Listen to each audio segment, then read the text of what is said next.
What is going on, guys? Welcome to another episode of Second Guessing with Stressan. I'm your host, Garrett Williams, aka Texans commentator. Today, we have a very special guest, a friend of mine, and a longtime former broadcaster for the Houston Astros, Bill Brown. Bill, how you doing today? Couldn't be better, Garrett. You?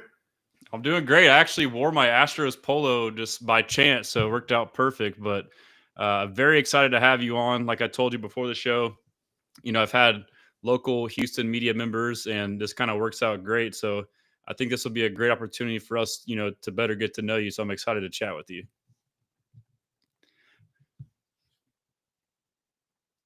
Audio about halfway through that sentence. Oh, I'm sorry. What was that you said?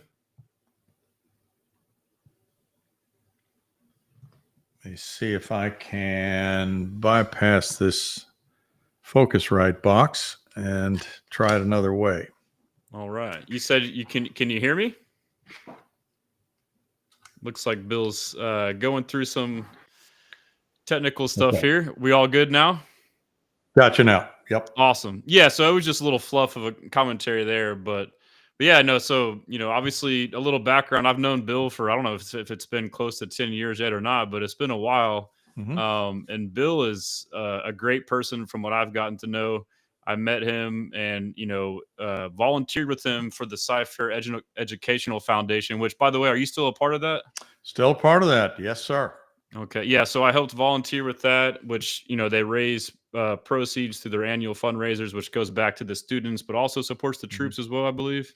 Well, we have military speakers every year. And this year it's going to be actually a first responder from 9/11 from the New York City Fire Department.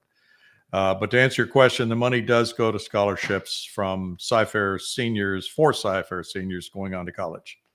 Gotcha. Yeah. So, I had a chance to, work with you in that capacity, and I've learned a lot about you. Obviously, since you've been retired, you seem to have kept yourself busy. You wrote a book, which we'll get into, several books, but most recently another book, which we'll get into. But if you don't mind, just for the listeners, if you just want to kind of give us a background on yourself, you can be as detailed as you like, or, as brief as you like, but basically centered around how you got to what your profession was with being a broadcaster. Yeah, Garrett, I'm actually working with some young broadcasters now, and they want to know how to get into the business. And so I'm advising them to get a tape recorder, turn off the sound to the TV, sit in front of the television set, and do play-by-play on a ball game.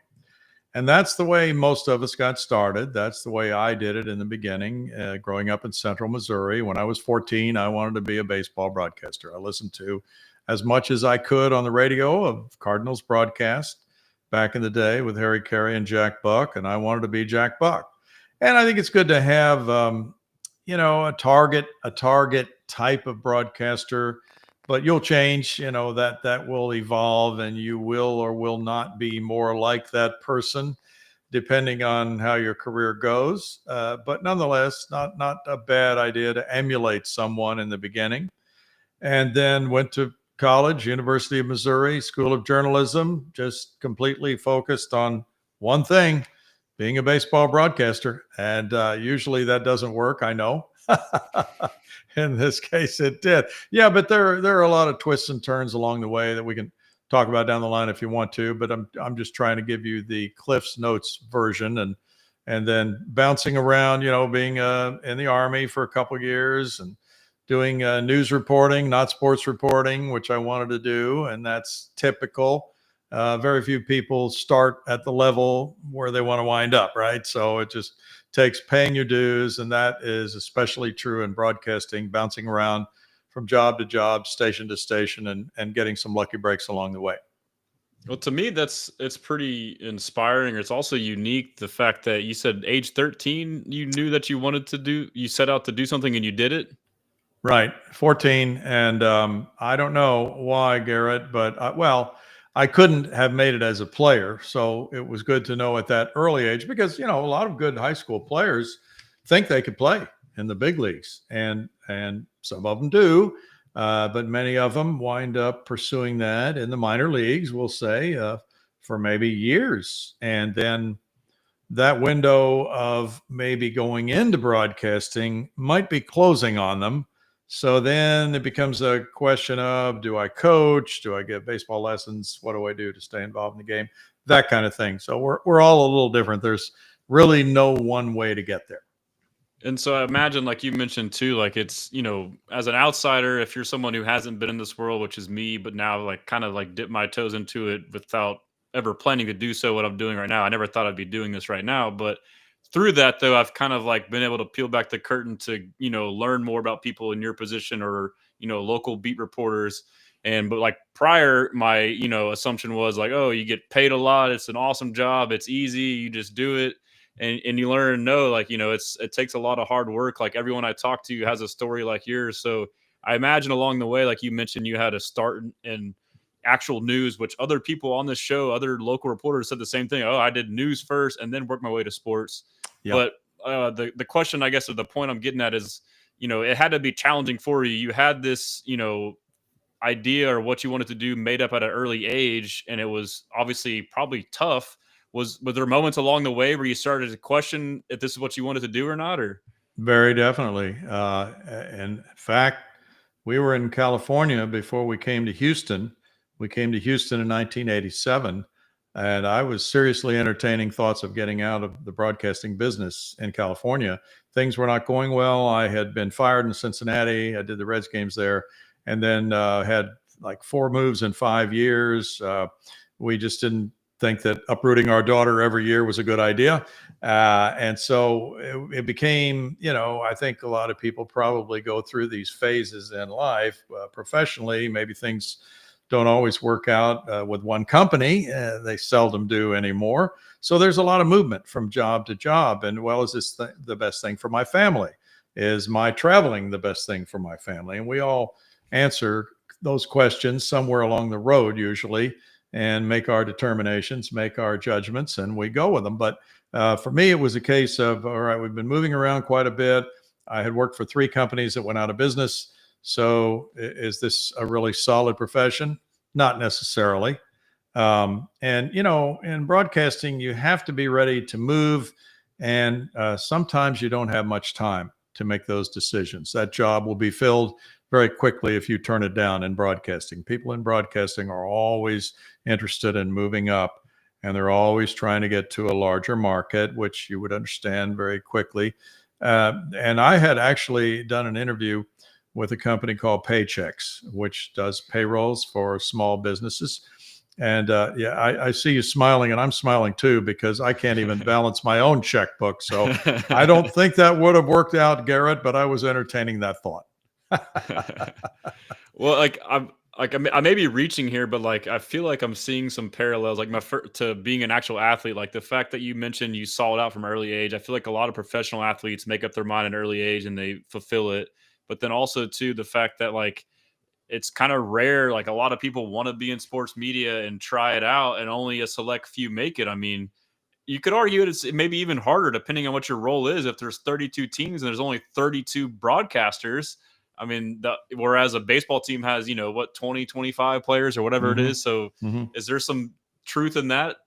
Yeah, the odds are not good for being a major league broadcaster. The odds are rather daunting. And I was advised along the way, hey, look, you have a better chance of, making some decent money, having a lengthy career without a lot of, the angst if you go into sales. Sales is really not my thing. But it was good advice. It was good advice. And so what was like the final break you got to go to the Astros, which, I believe you were there for 30 years. Is that correct? Right.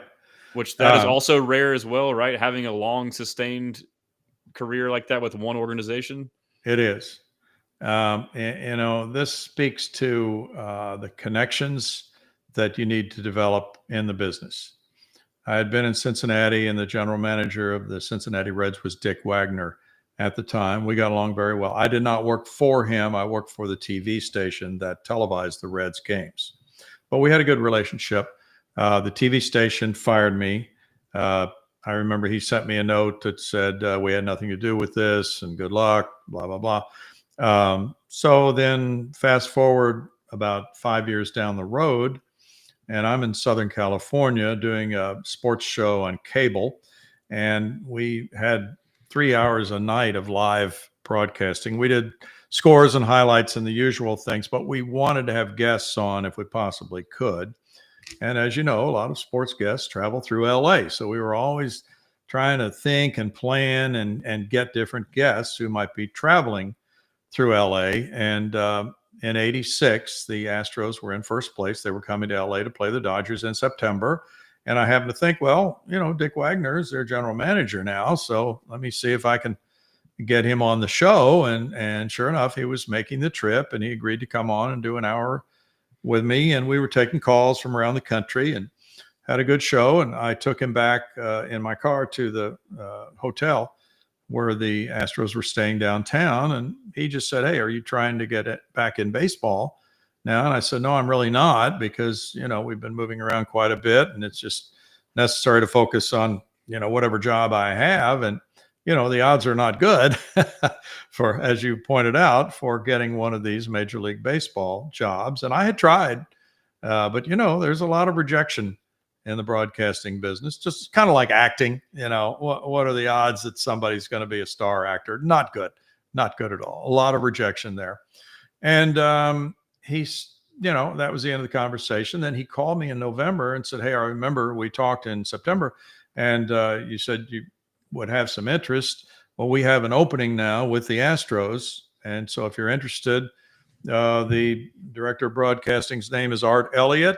You can send a tape to him and resume to him, and good luck."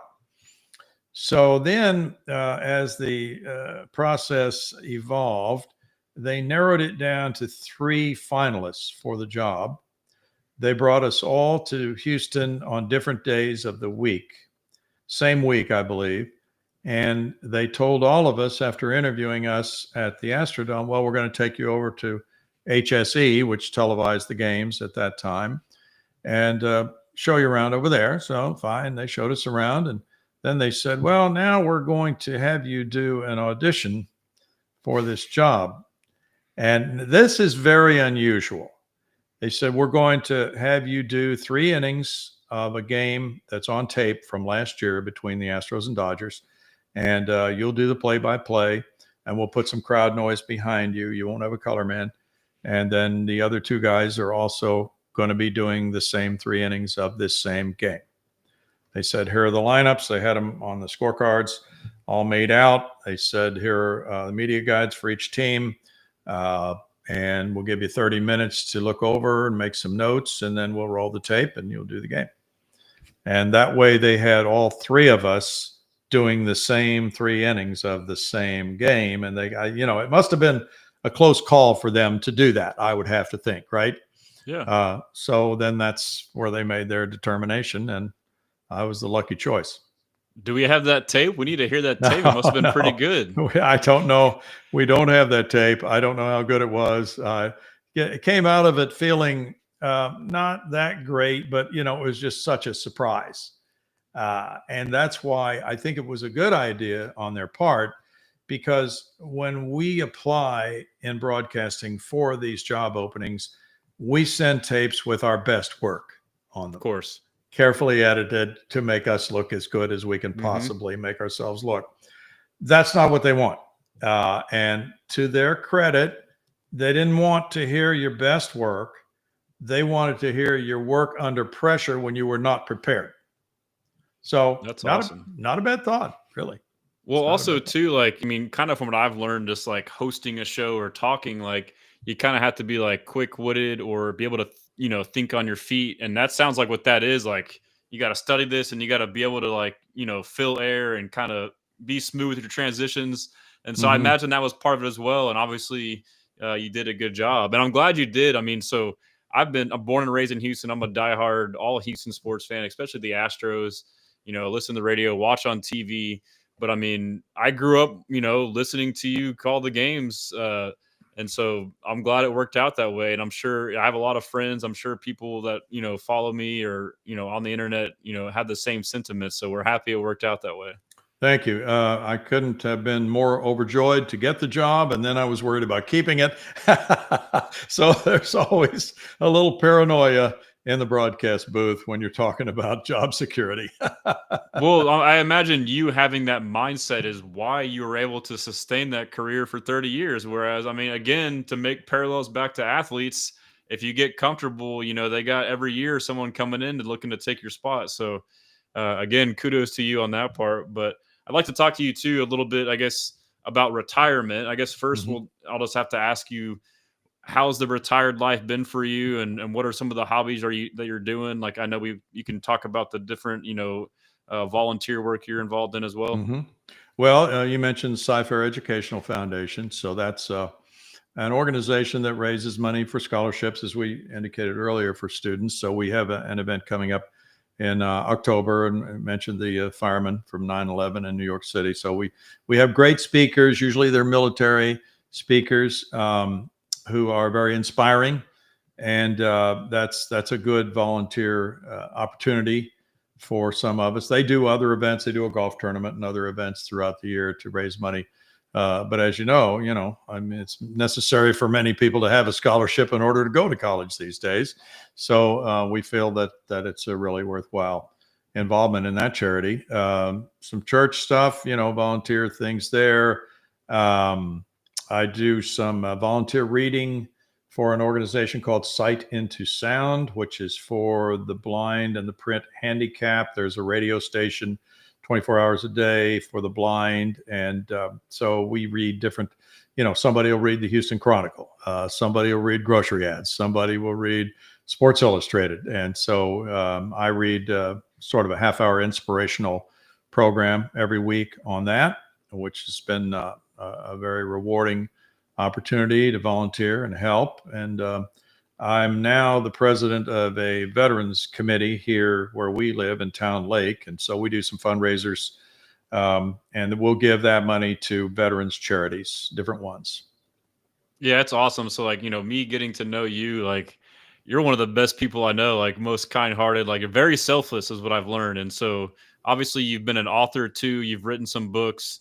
I read some of your previous books. I believe one is like Sports Broadcasting 101. Is that correct? Mm-hmm. And so for the people out there, if you can't find it, ask me. If you're an aspiring, broadcaster, that's a great, basically some of the stuff that he said times 100 is in there. So, but it's a lot of good info. Like I wasn't even an aspiring broadcaster. I just was, and I still enjoyed reading the book. So, Good. But that brings me to like your latest work is the Wartime Athletes. Yep. A book about people that were earlier that are kind of forgotten about, unsung heroes who were professional athletes who either voluntarily or involuntarily went and served, and probably affected their sports careers. So if you can, please elaborate a little bit about the book for us. Sure. Well, so the objective of this was to keep stories alive from these guys, you say, who have been somewhat forgotten. And some of them I had never heard of, honestly, never had. On a few of the chapters or the profiles of people, I was told, hey, you need to write about this guy or that guy. Had never heard of him. So it was a real learning experience for me. And just professional athletes. So about 80 professional athletes in all different sports. And I know you're into football. You follow the Texans quite a bit. So Bum Phillips is in the book. Great story about Bum and how he got involved with the Marines.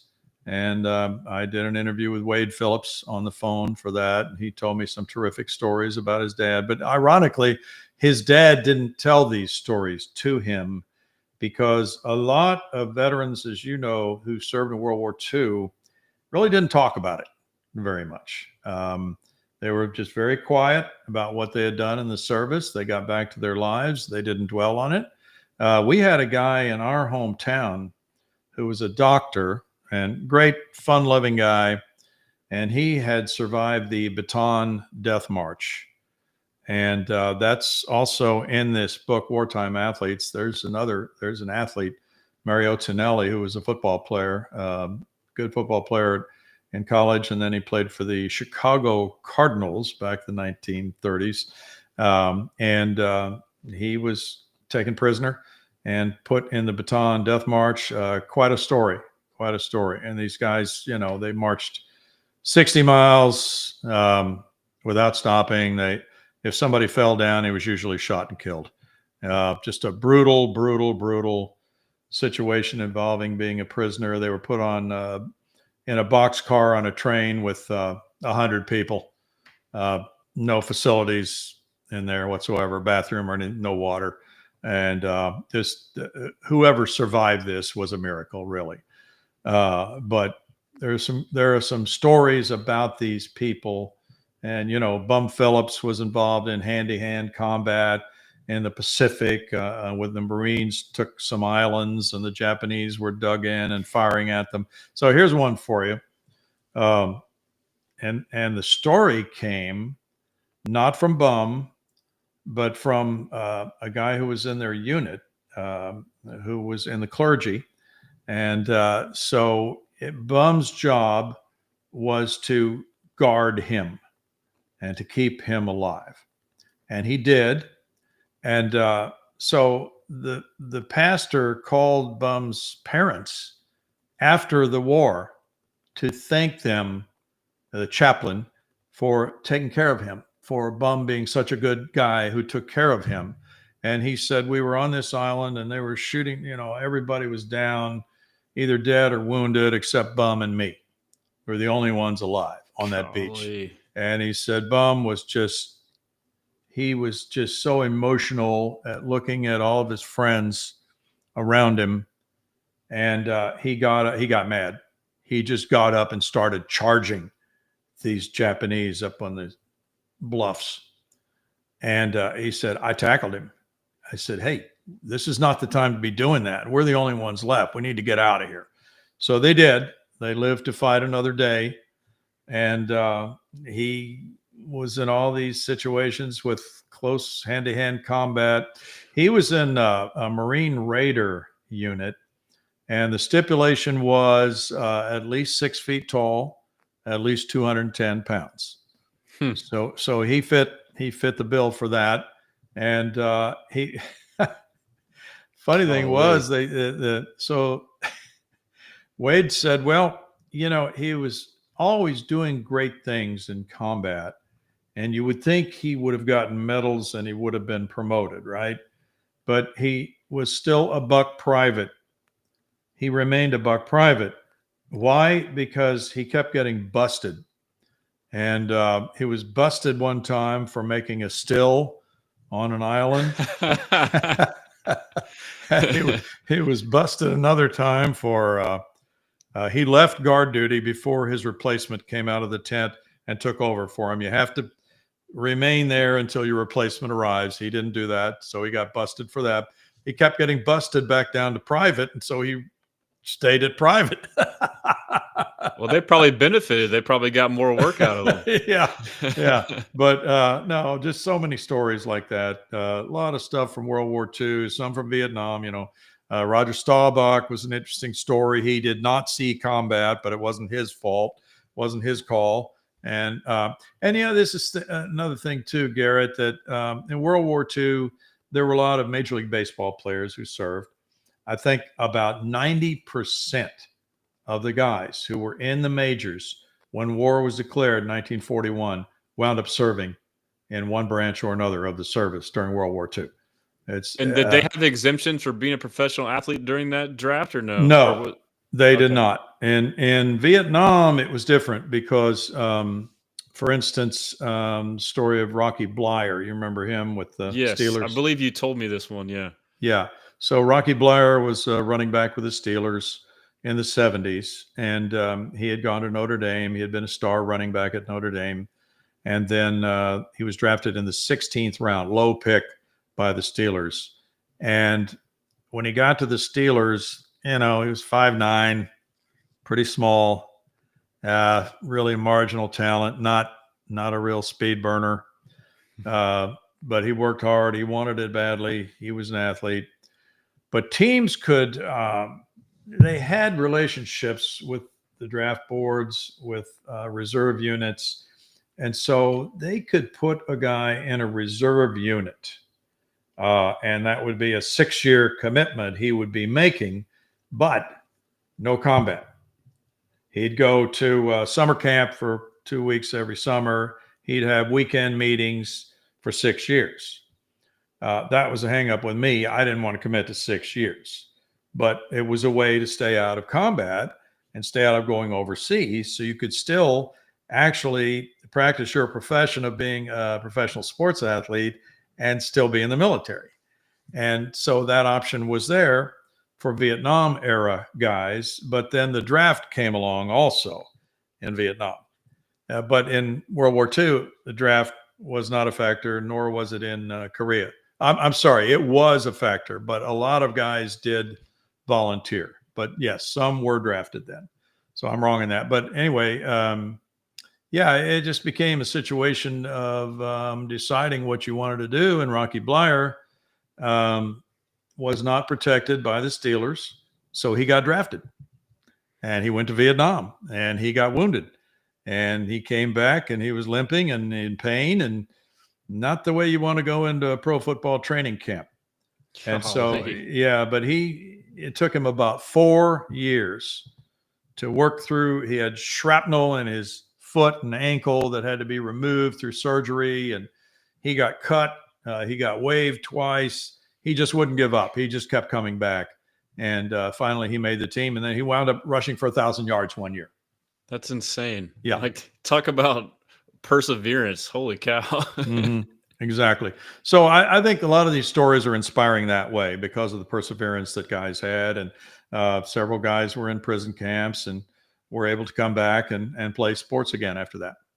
Yeah, and so we'll get to some Astros talk here in a minute. So if you're in the chat and you have any questions about Astros or Bill's career or anything like that, feel free to send them in, and then we can get to them here in a bit. But you talked about Bum Phillips, and so do you know like the timeline of where it was in his career, and then if he came back and did more after serving? He went to Lamar Junior College in Beaumont, and I did not know that. Yeah, I didn't either. He wanted to enlist, but he had to wait until he was 19 to enlist in the Marines. So the day after he turned 19, he enlisted, and he went in. So this was, this is what you found quite often with professional athletes who were just of that mindset that they wanted to serve their country. They'd risk their lives and put everything else on hold. Yeah, sure, he wanted to be in football, but that was not the number one priority.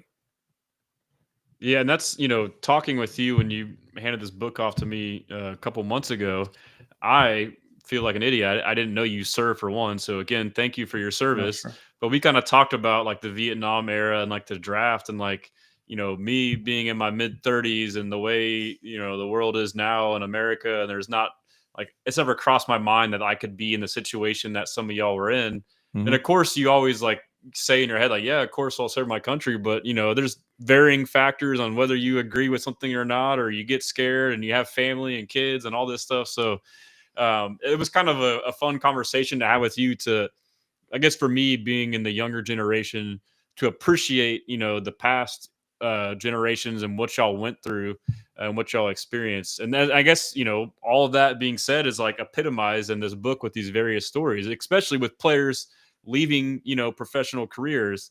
And were there some stories too where guys voluntarily left? I know a lot of them, kind of had to do it, but there's probably some stories, so I read a little bit, I believe it was, I forget the guy's name, but it was a baseball player who could have been one of the top and he sacrificed his career. Do you know who I'm talking about? If you do, there are several, but when you think of guys like Ted Williams, he was one of the top, but he still served. He served in both World War II and Korea as a fighter pilot, and he gave up about 4 years of his career. Warren Spahn was the winningest. That's who I was. Warren Spahn. Who was the winningest left-handed pitcher of all time. 363 wins. Nobody will ever do that again. And but yeah, he served. He went to the Battle of the Bulge. He got wounded. He was in the Bridge of Remagen battle when the bridge collapsed and everything was just caving in around him, and he escaped that. But he was wounded a couple of times in Europe. And here's a funny story about him. He was 20, and he was just coming to the big leagues, 1942. And Casey Stengel was his manager, and it was the Boston Braves. And so Warren Spahn was pitching in a spring training game, and they were playing the Brooklyn Dodgers. And Pee Wee Reese was the batter. And it became obvious that the Dodgers were stealing their signs from the catcher to the pitcher. Hey, so they started all. This is what year is this? I'm sorry. This is 42. Okay, all right. We're gonna have to clip this right here. Yeah, the Dodgers started stealing signs in 1942. I'm sure somebody started before then, but anyway, so the runner at second would relay the signs to the batter, and the batter would know what was coming. Well, Pee Wee Reese was the batter, and so Casey Stengel was on the bench managing, and he gave the sign to the catcher to give the sign to Warren Spahn to throw at him. Well, the reason you do that is to let them know that you know they have your signs. So they'd better stop relaying them, or you're going to hit as many of their guys as you possibly. Hey, Bill, I don't know if you can hear me, but your audio cut out. I don't know if the microphone. Yeah, I can't hear you. It could be. Yep, I heard some noise there. All right. Yeah, you're back. All right. I think there's a loose connection over here on the side, so I'll hold on to it. And on my microphone, it's like touch sensitive, so sometimes I'll tap it and it'll mute myself. So we've got our own little issues. Well, so the idea is, and this, we can get into this, but probably wouldn't be a good idea on this show because it would take too long to explain it. But anyway, when one team knows that the other team has their signs, they drill a guy. And that's sending the message. We know that you know what our signs are. You need to stop relaying them, or this is going to happen again and again and again. And so 3 times, Casey Stengel flashed the sign to his catcher to give the sign to Warren Spahn to hit Pee Wee Reese. He didn't do it any of the 3 times. And Casey Stengel called timeout, went to the mound, said, "Son, you've got no guts." Talking to Warren Spahn. "You've got no guts. You got to leave this game right now." And so he wound up sending him down to the minor leagues. And then he went off to the Army. And he had only been in the big leagues for a few games before he went in. He wound up winning 363 games. He didn't really even get started with his career until age 25, but he pitched until age 44. It's almost like a DeGrom. I feel like I heard DeGrom started late too, right? Yeah, I think he did. Yeah. But anyway, that's a side note. The idea being that then people were asking Stengel, "Well, hey, there's a story about you and Warren Spahn, and you told him he had no guts." He said, "Yeah, I told him he had no guts, and he was a decorated war hero, and he became one of the greatest pitchers of all time. When I miss him, I really miss him." Oh man, I bet that's got to be an all-time bad feeling right there. And then, so him serving is why he started late. So and if he would have gotten sent down to the minors, would he have been protected from serving potentially? No, those guys could be drafted. And okay, so they're. I was going to say, so he potentially is the reason why he didn't even win more games. Yeah. But those guys could be drafted in the minor leagues, and they were. And some of them, of course, never did make the big leagues. Some of them got a later start in their careers, and some were able to overcome it. And, Ted Williams, who knows how many home runs he would have hit had he had 4 more years in the big leagues. And there are several. Bob Feller signed up to serve, I think it was 2 days after Pearl Harbor. And he was mad. He wanted to fight. He had a record of something like 107-54 in his career. And he started when he was 17. So he got a real early start right after high school. But he was 25. He was just right at the peak of his career. And he went off for 3 years and was on a battleship. So he didn't care about his win total. He wound up 266 wins. He probably, they speculated, could have won 350 maybe. Golly. But he didn't second guess that at all. He said, "No, that was the best thing I did, was serve in the Navy." I mean, there's nothing more selfless than that. Like, I mean, I couldn't Hmm. imagine if I was an athlete and, chasing greatness and this and that, and then just saying, I don't care. I mean, making money too, I'm sure, and living a Hmm. comfortable lifestyle and voluntarily, putting that aside. So, and I'm sure too, like I gain a lot of appreciation from just talking to you about it, from, reading the little bit that I have read. And so I can't imagine for you writing this book, researching, learning about all these stories. And I'm sure you already have a great appreciation from all that you do, volunteering and having, been a veteran yourself. But I'm sure it was even more so when you wrote the book. Was that the case? Oh, definitely. This is my favorite topic now. Because we just went to Diane and I went to a veterans event last week and sat down next to a guy who had Parkinson's, and he had a book about his career. He was a pilot in the Air Force, and then he became a commercial airlines pilot. And the guy has Parkinson's pretty bad, and he said that he had not been diagnosed for 10 years with Parkinson's. So there are a lot of just heart-wrenching stories when you go to these events and talk to people beyond the athlete stories. But everybody has a story. Everybody gave up something. Now, some people made a career out of the military, became a very high-ranking officer, and everything was good. But generally, they were in a war somewhere. They were at risk somewhere. And when you and I go to bed tonight, Garrett, somebody's going to be on guard for us somewhere around the world. I promise you that. Yeah, that's a great reminder. I mean, it's one of those things too. Like you feel bad because me in my everyday life, like I find myself, and it's not just even with soldiers, like other people that are less fortunate, whatever. But like, even when I go like somewhere else, like on a vacation, and maybe like a lesser country, like I kind of enjoy it. Like my wife's from Peru, her mother, and so we've been there a handful of times, and you see like a different style of living. I know it's a Right. different case, but like I guess my No. point is like your perception on life, like your problems you think you have are minimal, and so yeah, you can couple that with veterans who they may have different things going on. I'm sure PTSD is a big part of it. Yep.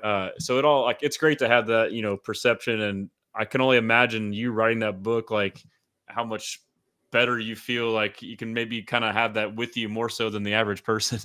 Well, it's always an opportunity to learn because there are so many stories out there. And it was just a rare opportunity to do a few interviews, not too many interviews. Most of the stories were written before because most of the people from World War II are not with us anymore. But still, the stories, if they're kept alive, can be inspirational to people.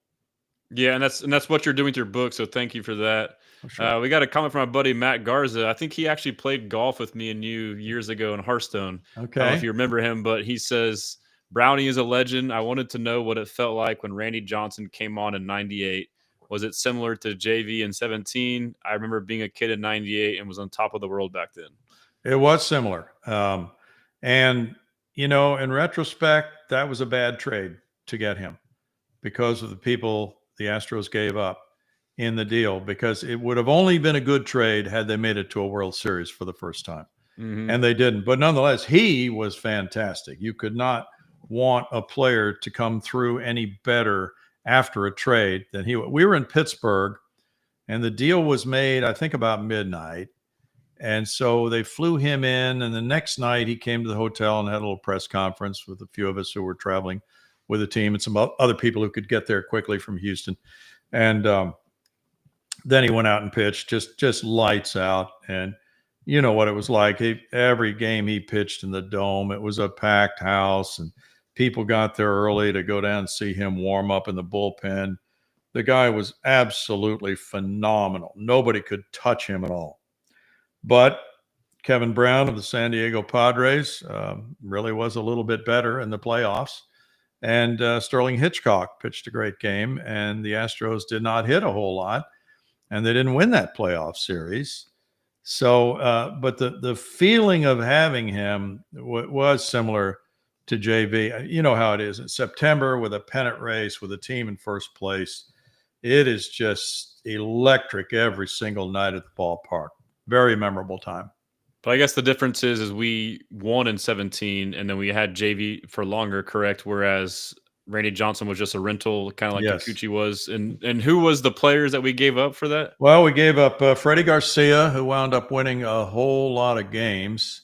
We gave up Carlos Guillen, a shortstop who played for about 15 years or more. And those were the two main guys, but there were other guys in that deal too who were good players. So, yeah, it was very costly, especially when you think about those two guys being such young players and playing so long. And when you make these stretch drive deals, it's a short-term rental, and the guy had better pay off for you right away, or it's probably not going to look good 5-6 years down the road. Yeah, and I remember being at that game somewhat. I mean, I was younger, but I think it was Randy Johnson's first game. And I don't know if I'm conflating two memories, but I feel like the Astros won in a walk-off hit by pitch, potentially. I don't know if that was the Randy Johnson game, but yeah, I'm sure it's hard for you calling Yeah. a ton of games, but I don't recall. but no, I mean, I agree. Like I would much rather be on the flip side of it, whereas you're the team collecting the assets for somewhat of a rental. So I guess similar situation in terms of like a little bit of time left. The Kyle Tucker trade. I mean, instead of trading him at the halfway point, we trade him with a year left. But I mean, and in my opinion, obviously Tucker's still great and playing well. But look what we got in return: Cam Smith, Isak Paredes, and Hayden Wesneski, who's obviously on the IL with Tommy John surgery. What are your thoughts on that trade there? Kind of the same thoughts as getting ahead of something there. Or? I think the Astros did well. I didn't see it being this immediate because I thought, well, Cam Smith was just drafted last year. He'll be in the minors for another year or two. Then we'll see what he's got. Paredes, yeah, I thought that he would be able to help out this year. Wesneski, yeah, I looked at his numbers. He's a local guy. There's interest in that, but he didn't seem like he'd be a top 3 starting pitcher in a rotation. So, yeah, it's just you don't want to make those snap judgments on trades.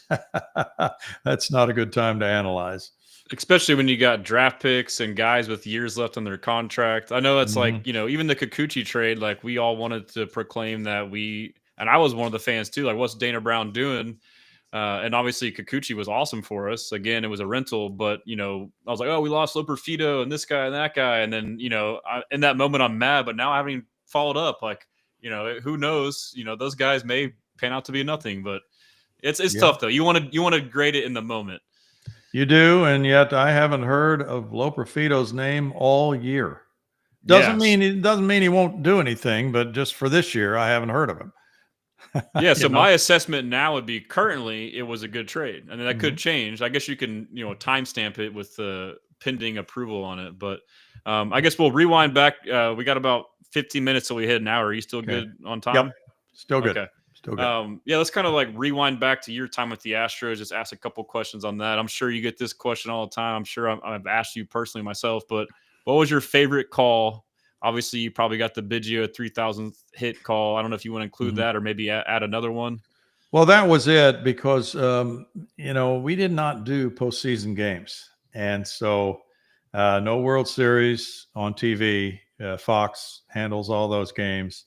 So, for us, being Jim DeShays and I at the time, and then, of course, Alan Ashby was on the scene, and so whoever was in the TV booth, it's really not what we hope for when we get to postseason because we're not working.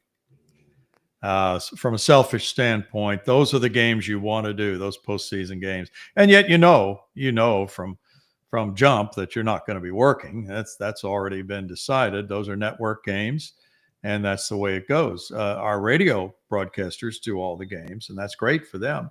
Rob Ford's got some legendary calls on there. He does. And, he deserves it. He should have that accolade for those calls. But yeah, so I didn't have, as many as you would think maybe if you didn't know that. But, for me, people would say, well, why would you say that? Well, Matt Cain pitched a perfect game against us with the San Francisco Giants. Kerry Wood struck out 20 in a game. I remember that. And of course, this was not our team. but it's still your responsibility as a broadcaster to do the game. And if somebody from the other team has an outstanding game, you can't deny it. These historic accomplishments like that, I think the Kerry Wood game, they have a way of doing pitchers' scores for games. Sometimes these great games, they give a score. I think it was 95 something.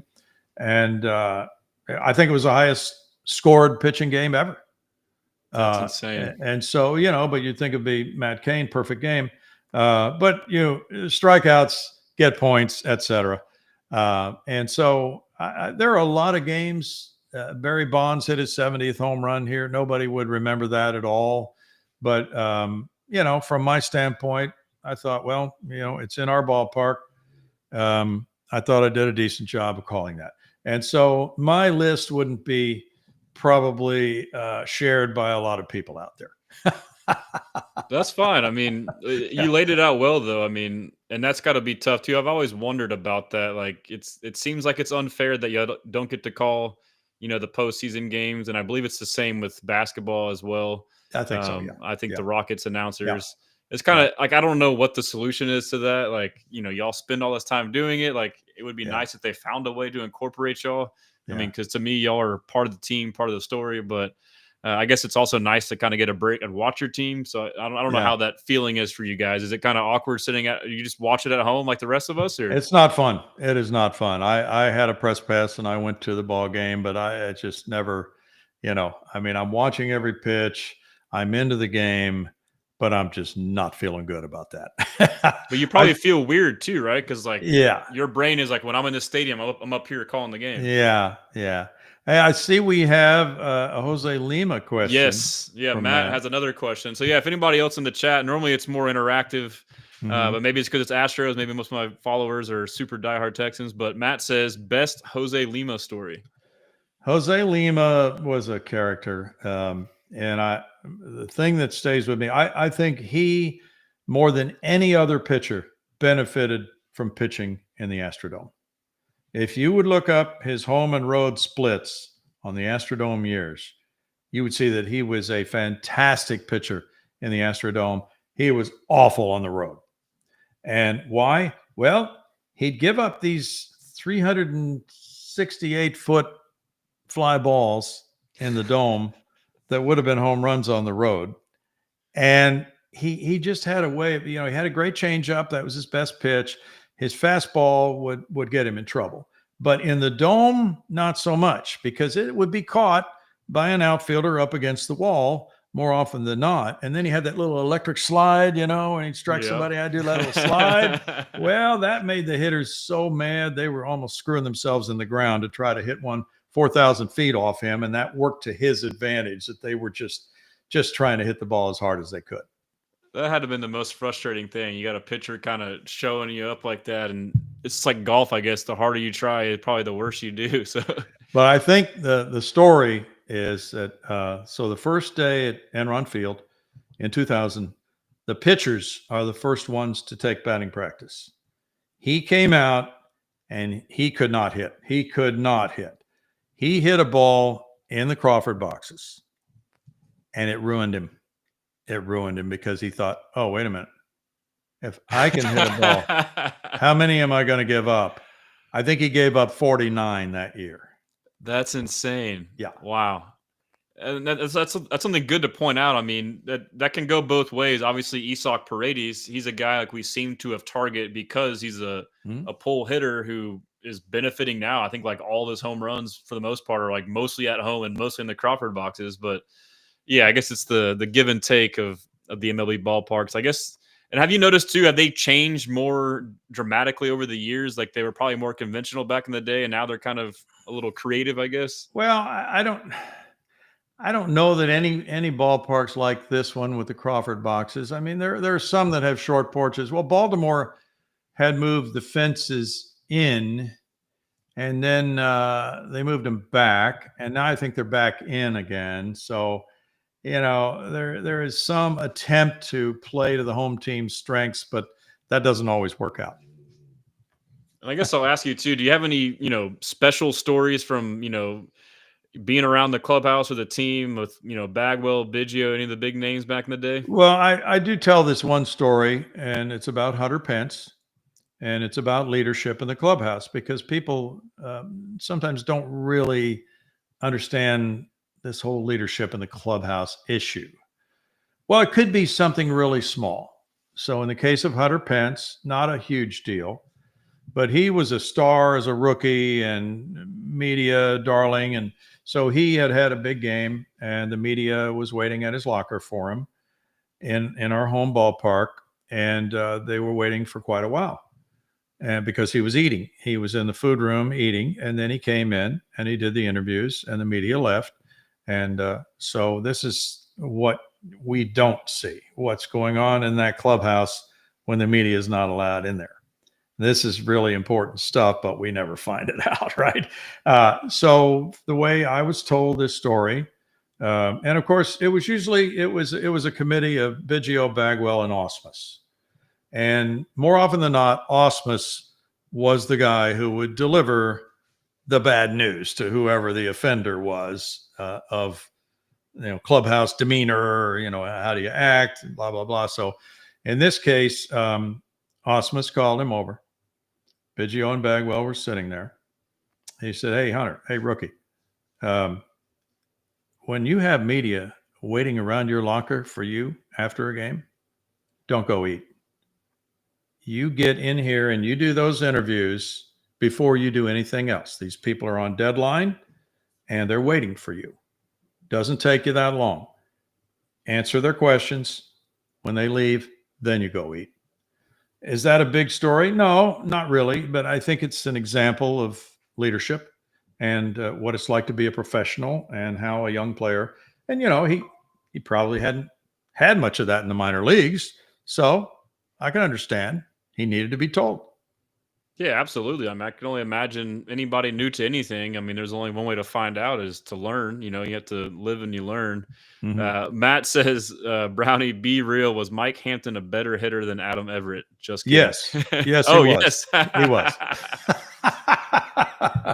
Yeah, my buddy Matt, I'm glad he tuned in, because we have a group chat where we talk Astros, and he knows the 90s Astros better than anybody. So he's providing a lot of good questions here. But I was going to ask you something else along the lines of Biggio and Bagwell there. But do you have a overall like a most underrated Astro who probably doesn't get much recognition from your era? Like, I guess, like, during the Killer Bees era or somewhere around that time frame? Well, there were people who would come along like, Adam Everett. He was a great defensive player. We mentioned him, but didn't get any publicity to speak of.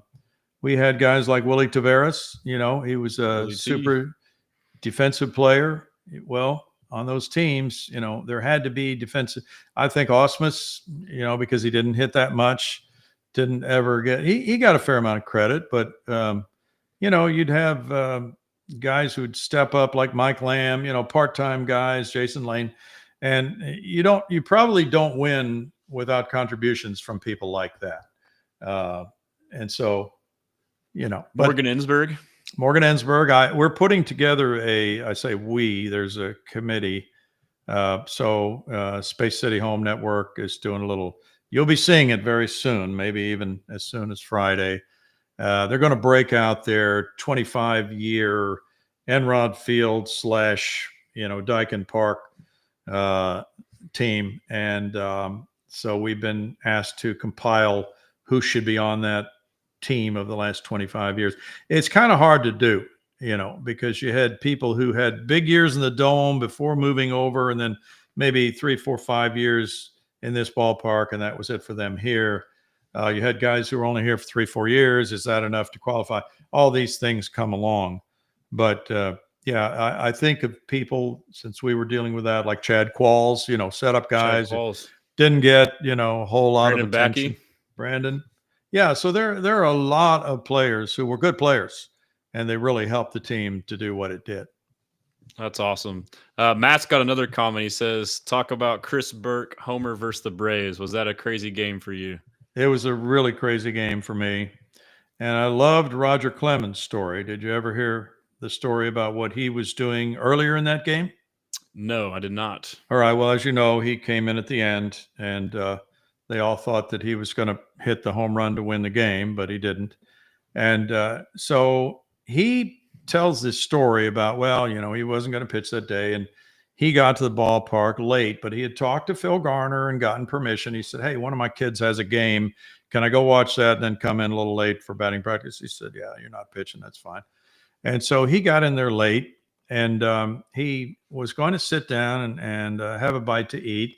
But then somebody pulled him off to do something else, and he never did eat. And so they get to, about the 6th, 7th inning, and Garner's going through pitchers like crazy. And they start to think, ooh, what if we had an extra inning game today? And then they said, well, Pettit is sick. He went home. And we want him to pitch tomorrow in Atlanta if we don't win this game. So I don't know if he's going to be able to do that or not. So maybe Rocket will have to bump up and do that game. And so they're just really starting to worry about this. And then the pitching coach, Jim Hickey, went up to Rocket about the 8th inning, said, hey, Roger, if we get in a bind here, extra innings or something, you think you could pitch? He said, well, I don't know. I'll tell you what, I'll go back in the cage and I'll call Kobe. Kobe's upstairs in the suite. I'll have him come down and catch me. I'll go back in the indoor cage and throw a few pitches, and I'll let you know how my arm is. So he gets down there, and Kobe brings his friend with him, and Kobe's catching him, and he's starting to get loose, and he's feeling okay. And Kobe says, hey, can my friend catch you? And can I take a few hacks, jump in and take a few hacks? He said, yeah, go ahead. So Kobe starts taking some good rips at him and lines balls, and then he hits one right at his head. Rocket knocks it down. And then now you've got Rocket's attention, and he is not a happy man. And he starts firing the ball at Kobe. And this winds up being about a 20-minute session. And so he goes out and he tells Hickey, yeah, I could pitch if you need me. But if they had any idea how many pitches he threw in that indoor cage, I don't know if he would have been used or not in this game. Then he goes out to the bullpen, and he still hasn't eaten. Mm-hmm. And he says, hey, I need some food, because now it's, like 13th inning, and looks like it's going to happen here. And I don't have any food. I got to have something. So they had the bat boy bring out a towel with some bananas in it, because they had already thrown out all the popcorn and Cracker Jacks from the bullpen to the fans out there. So they had nothing to eat at all in the bullpen. So he's eating bananas and trying to get, and then, the rest of the story. Yeah, absolutely. I had heard that, and obviously, he pitched well, and we won, right? I mean, that was the NLDS, and that was when we went to play the NLCS against Cardinals. Yeah. Cardinals. Okay. Yeah. So, I mean, I guess you can credit his son for, hyping him up to get him amped up. And like a couple of takeaways that I just kind of got from you there is like how lax these guys are. I guess it's pitchers, but yeah, hey, I'm going to go to my son's game before this playoff game, and then let me call my son out of the suite to come down here. Like, that's crazy. Like, to think but I guess it's part of them being like veterans too, which is what you need. To them, it's all normal. It's no big deal. Right. That's pretty cool to kind of hear those little insights on that. Yeah. That's a special thing that wouldn't happen in very many places, I don't think. I want to say I was at the Texans Texans game when that playoff game was going on, and we kept getting updates. And maybe I'm wrong, but that was a great day. But we can wrap up here in a minute. Is there anything else as far as the Astros maybe that you would like to talk about, like the current roster, Joe Espada, the team, how they're doing, all that stuff? I think they've really overachieved. Now the question becomes, all right, can they hang in there? Can they finish the deal here? And what kind of trades would they make? I think they desperately need left-handed hitting. I'm sure you've been talking about this. They need to get Jordan back, but they need another guy too. If they could get a left-handed hitting outfielder, that would be very helpful for them. With Tucker now, who knows how long he's going to be out. These calf injuries can persist. Mm-hmm. Hopefully it won't. but I said Tucker. I mean Jake Myers. Jake Myers. Yeah. So with Jake out, that's going to be difficult. And I don't know what they do. I feel that they will be looking for somebody in addition to Jordan to try to help their lineup a little bit.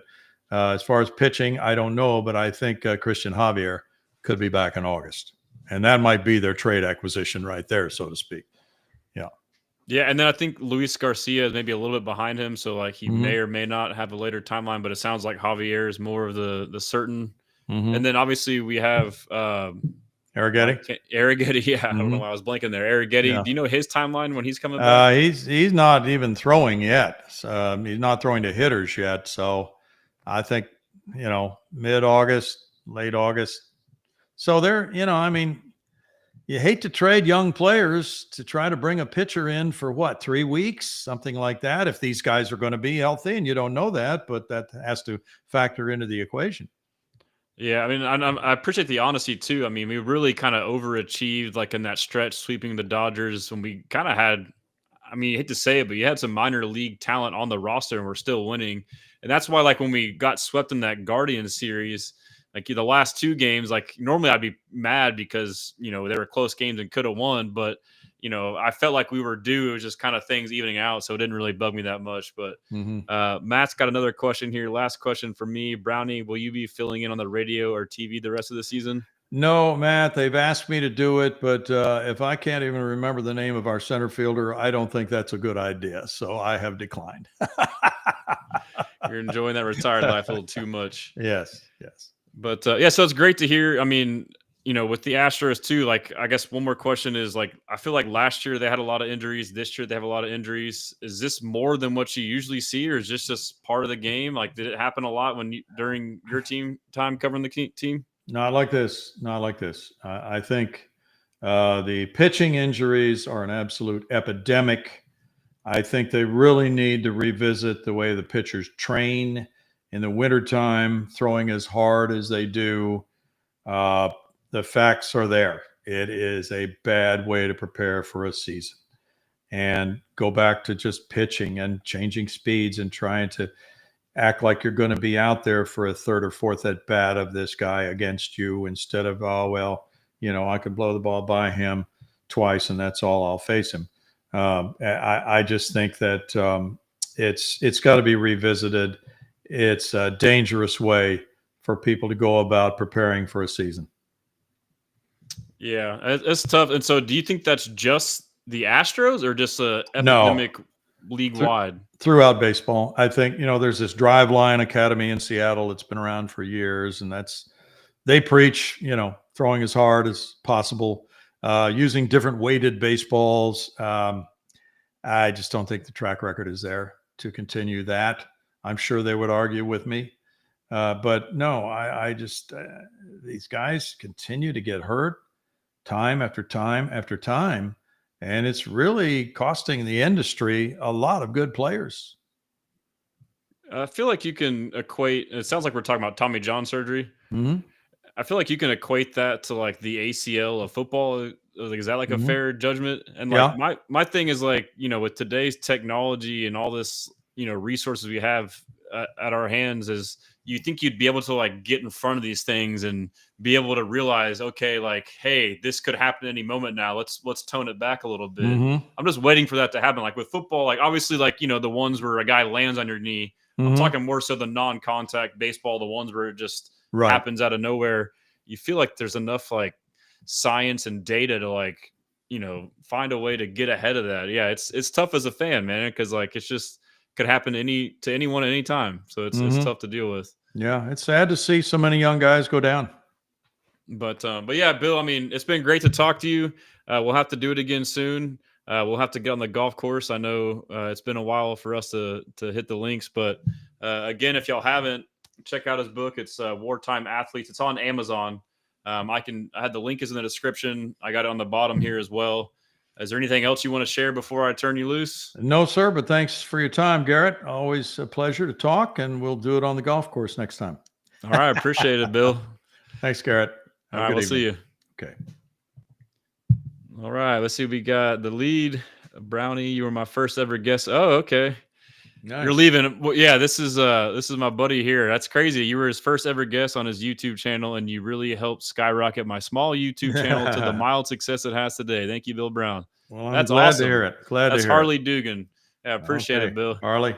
Yeah, good luck to you, Harley. Yeah. All right.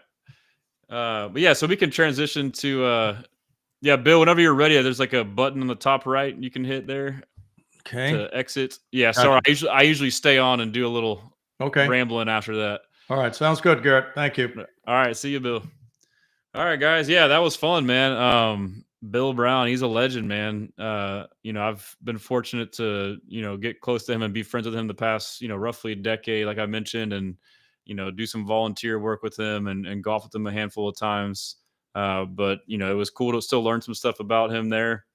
Again, if you haven't, check out his book. I've only read a little bit of it, but it's a really cool book. And I didn't mention all the proceeds from his book are going directly to foundations to help veterans. So very selfless. He spent all this time creating this book just to give back. I'll see if I can pull up the link here to it on Amazon. So yeah, it's just right here on Amazon. It's it's a great book. The stories are, it's not necessarily chronological, so you can kind of jump around the way you'd like. There's no, it's kind of like a Goosebumps book. You can go here, go there. You can choose your own adventure. So definitely a cool deal there. But yeah, so now we can pivot to Texans. We got training camp next week, so we're close. We've had some content pop up, and I guess kind of like what we normally do. Like easiest way for me to kind of go back through the stories of the day is to just go through my timeline. So I'm gonna do some scrolling here. Got to find a good place to stop, and we can go back through it. But yesterday, out of nowhere, the CJ Gardner-Johnson interview with the pivot dropped, which was awesome. If you haven't watched it, I highly recommend watching it. I've been wanting to write an article on it, like, recapping my takeaways, like things that I like learned and observed, which we'll kind of cover on here talking. But it's very cool to get to know these people like on a platform where they can kind of speak their mind uninterrupted. But let me just see. I kind of scrolled down a little far here, but let's just share the screen here and let's see what we can get going for getting up to date on Texans news. So if anybody is in the chat and you got anything on the Texans, any comments, questions, fire away, and we'll kind of get into the football part of the show. I know, like, I love baseball. I love football way more. So, I wouldn't say I'm not a casual baseball fan, but I'm definitely not nearly as in depth on baseball as I am football. Which is, football is king. So, yeah. So last week we had the Adam Rank with the crazy Texans schedule prediction. He predicted 8-9. I feel like he does that every year. And let's see here. I don't know why it's showing it there. It's kind of skipping back a little bit. So we had ESPN does these rankings where they poll like executives and scouts and this and that, and I'm not sure exactly how it works, if it's like verbatim or if there's like a little bit mixed, but I guess you assume it's better than just some random pundit with the list. And they had CJ Stroud outside of the top 10, which was crazy. He was Texans. Okay, that's a different one, but yeah, he was outside of the top 10. I'm trying to see. I'm sorry, man. This timeline normally, because it's been so long, it's like chronological, but it like glitched out and kind of skipped over. So, yeah, I'll scroll back. You know what? We'll start from the top. That way we can kind of go reverse order. Will Anderson Jr., he's working out with Myles Garrett, which is awesome to see. I mean, dude, bro's looking jacked. This is crazy. Video of him right here working out.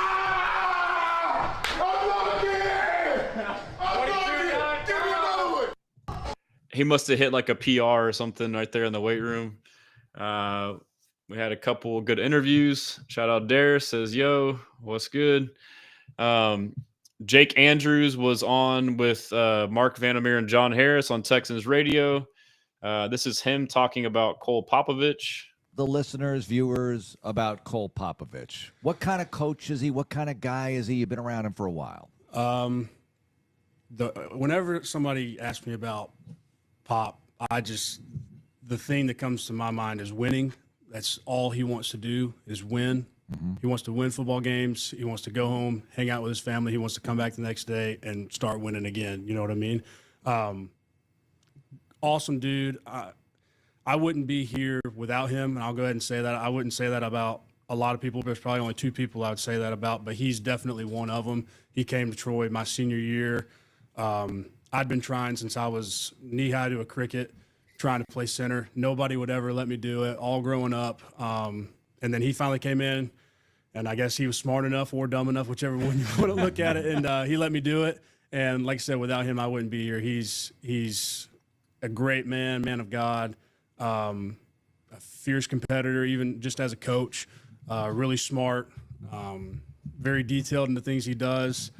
And like I said, I'm very lucky to be here with him and to have been with him in Troy. So is that something That's awesome. So, obviously the first thing is his, appreciation for Cole Popovich, his praise for Cole Popovich. I know, obviously, he was the assistant O-line coach promoted, and people were wondering this and that. But now it's kind of coming out like, hey, like this guy's like the real deal. He was in New England under Dante Scarnecchia, left because of COVID.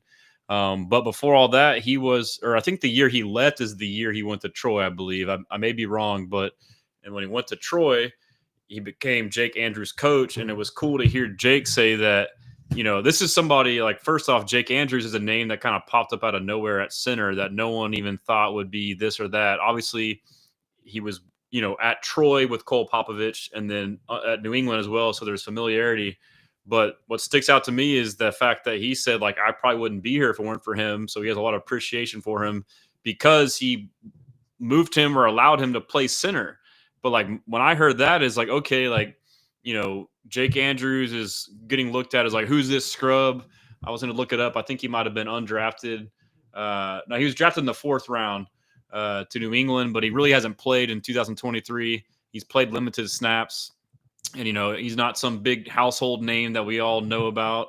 But the takeaway is like, maybe we haven't because he's only been playing center for 3 years? I mean, 3-4 years. It hasn't been that long. So to me, that's encouraging to hear as he's still learning the position. But we'll kind of go through the rest of the interview here. So a couple more clips. Let's see what this one is. This is like the clip that I listened to that really got me hyped, dude. D'Amico talked about this offseason, beginning of it, like, resetting the O-line, like, changing that attitude, that mentality, getting that attack dog mentality, kind of like the D-line has. And he went and did it. Like we've reviewed Lake and Tomlinson's clips on here. He seems to have like that dog killer mindset.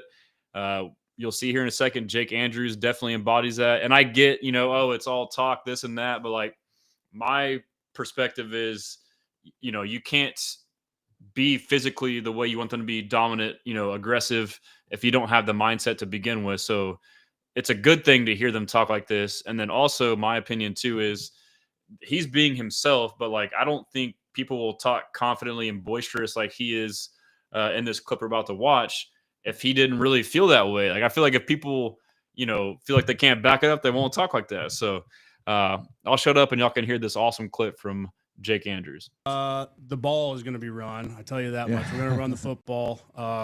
Kaylee's doing a good job with putting all that stuff together.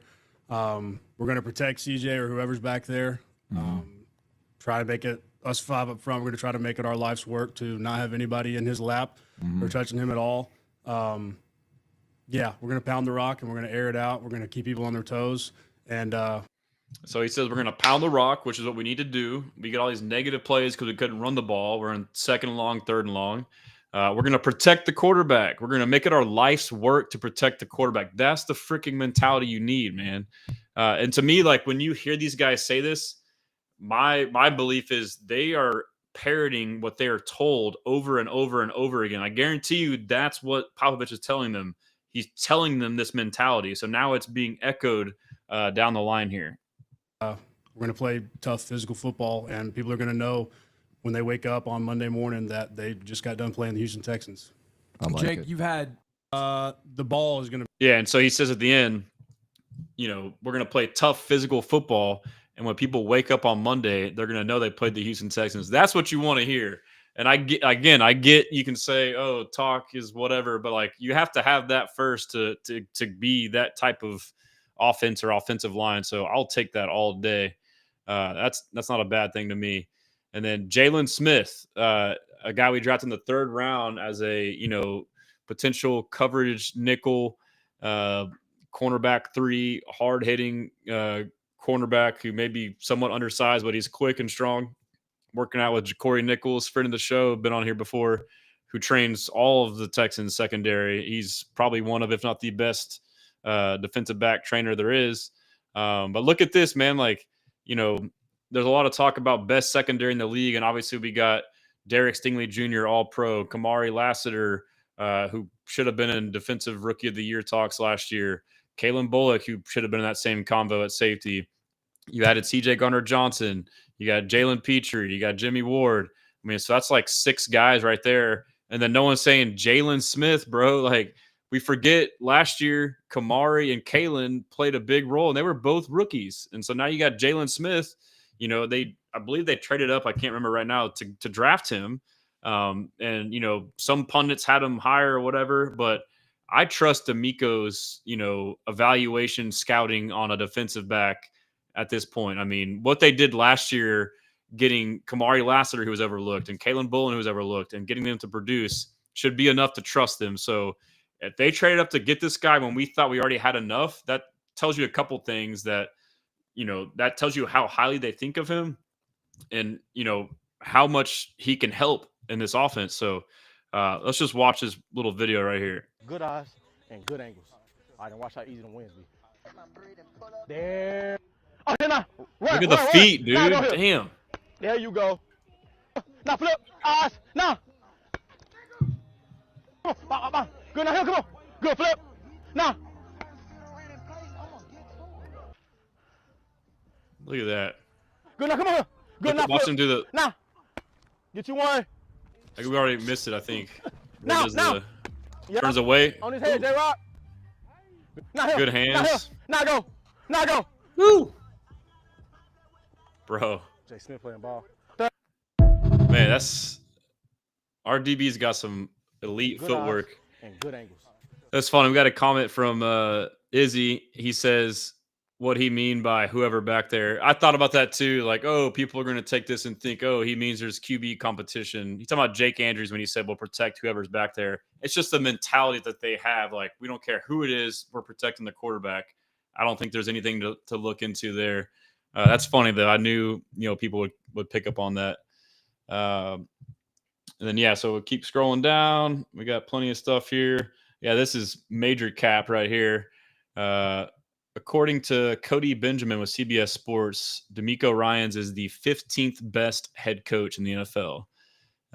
In order 1 through 15, they got, or I guess 16. They got Andy Reid, Sean McVay, John Harbaugh, Nick Sirianni, Dan Campbell, Jim Harbaugh, Kyle Shanahan, Matt LaFleur, Kevin O'Connell, Mike Tomlin, Sean Payton, Sean McDermott, Kevin Stefanski, Dan Quinn, then D'Amico Ryans, and then Mike Vrabel. So that's some blatant disrespect right there. And whatever, I get it. It's these BS little lists. And like my big gripe with all these lists, man, it's they're not like projections. They're not forward thinking. Like to me, this is like a lot of these coaches are great, but like they're in the past. I mean, like it's like, what have you done for me lately? Like to me, it's like, what direction are we going? I'd rather get out in front of, the trend going this way, new coaches rising and old coaches going down. But regardless, he's not the 15th best. He was almost coach of the year. Didn't he tie for coach of the year with Stefanski, who he got robbed from on that? But yeah, that's just ridiculous. So Ryan Clark says Super Bowl champion CJ Gardner-Johnson apologized to his Eagles teammates.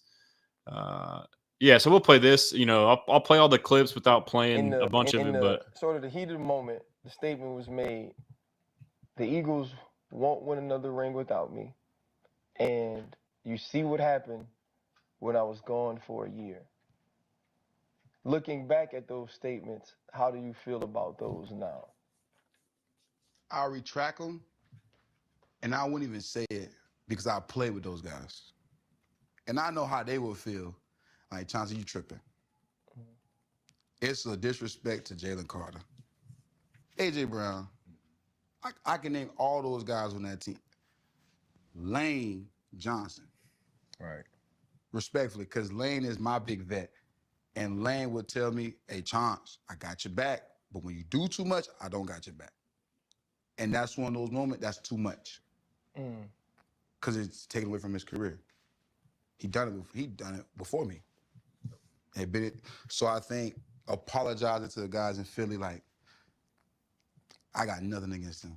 And if they win 6 more rings without me, they deserve it because that's the type of players they are. And if I don't win, if I do win, like you said, I will apologize to them like a grown man. That's why I'm going to the ceremony because I know how to approach it. Even if somebody asks me about it, bro, I apologize. That wasn't nothing towards you. I respect you. Like I said, I'll give all my respect to Lane being the oldest guy on the team, the veteran team, because he will be owed apology more because that comment would be more hurtful to him because say he decided to keep playing. If you haven't, I would highly recommend watching that whole interview. I do think CJ Gardner-Johnson's another one of these guys who's kind of misunderstood. He gets a chance to kind of like tell you, how things go and went down and his side of the story. And like just right there, that was him, apologizing or basically saying, I take back words that I said. So, for him, when he got traded, he was shocked. Like initially his reaction was like, oh, I get it. Like he took like the high road. I get it. It's cat move, money. But then, as time went on, like you could tell it really affected him by watching this. And he kind of spills it all out. Like I had to take time. Like I told D'Amico when he called me, like, hey man, like I need a minute. And D'Amico as a player, like he said, someone who's been traded before understood that. I said, no, you're good, bro. Take your time. And so that's when people were like speculating why he's not in the building, this and that. But like, if you watch that, you really get an idea of, how it affected him. He talks about, he's been traded multiple times, bouncing around. He thought he finally found a home in Philly. He just bought a house there. He talks about how it affects not only him, but his family. Like his kids having to, like, they said they can't wear green anymore. And then he talks about too, and I get to like, oh, it's a profession, but like his argument was like, if you would have told me straight up, it's potentially a 1-year deal, I'll sign a 1-year deal and I'll still go here. He signed a 3-year deal and they got traded after 1 year. So he was kind of frustrated with that. And so, the Eagles, we traded Kenyon Green for him, by the way, which is crazy. But Matt, I got your question in a second. I'm going to finish this little ramble, but I'm going to get you on that. But CJ Gardner-Johnson, his end of it is, the Eagles painted it as it's solely a cat move, got to pay the young guys, which is probably part of it. But he kind of tells his story, and I don't know if it'll come about in the other clips, but what he says is he kind of reminds me of Stephon Diggs, and these are players who can be portrayed in a negative light if they aren't, I wouldn't say handled the right way, but like if they're mismanaged, I guess, because they're loud and boisterous or like passionate, he plays with a crazy aggressive style. And honestly, in football, you need that. You need at least a couple of those guys to bring the juice, to bring the energy. Cause I mean, things can get mundane and dragged out. So you need those guys that will pick everybody up day in, day out. And that's who he is. He's a spark plug. But if it's not, handled or managed in the right way, again, this is probably not the best words, but for lack of better words, it can be taken the wrong way. So he talked about in the show, like, I guess I'll get to the other clip, but he's like, I'm a dog.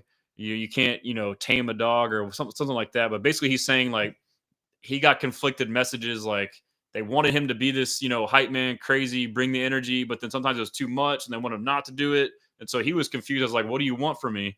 And so my takeaway is D'Amico, Stephon Diggs is kind of the same way. Like you saw him at practice, like he's talking shit, but it's not like, it's like to bring the energy. It's all for the good, for the better, to compete.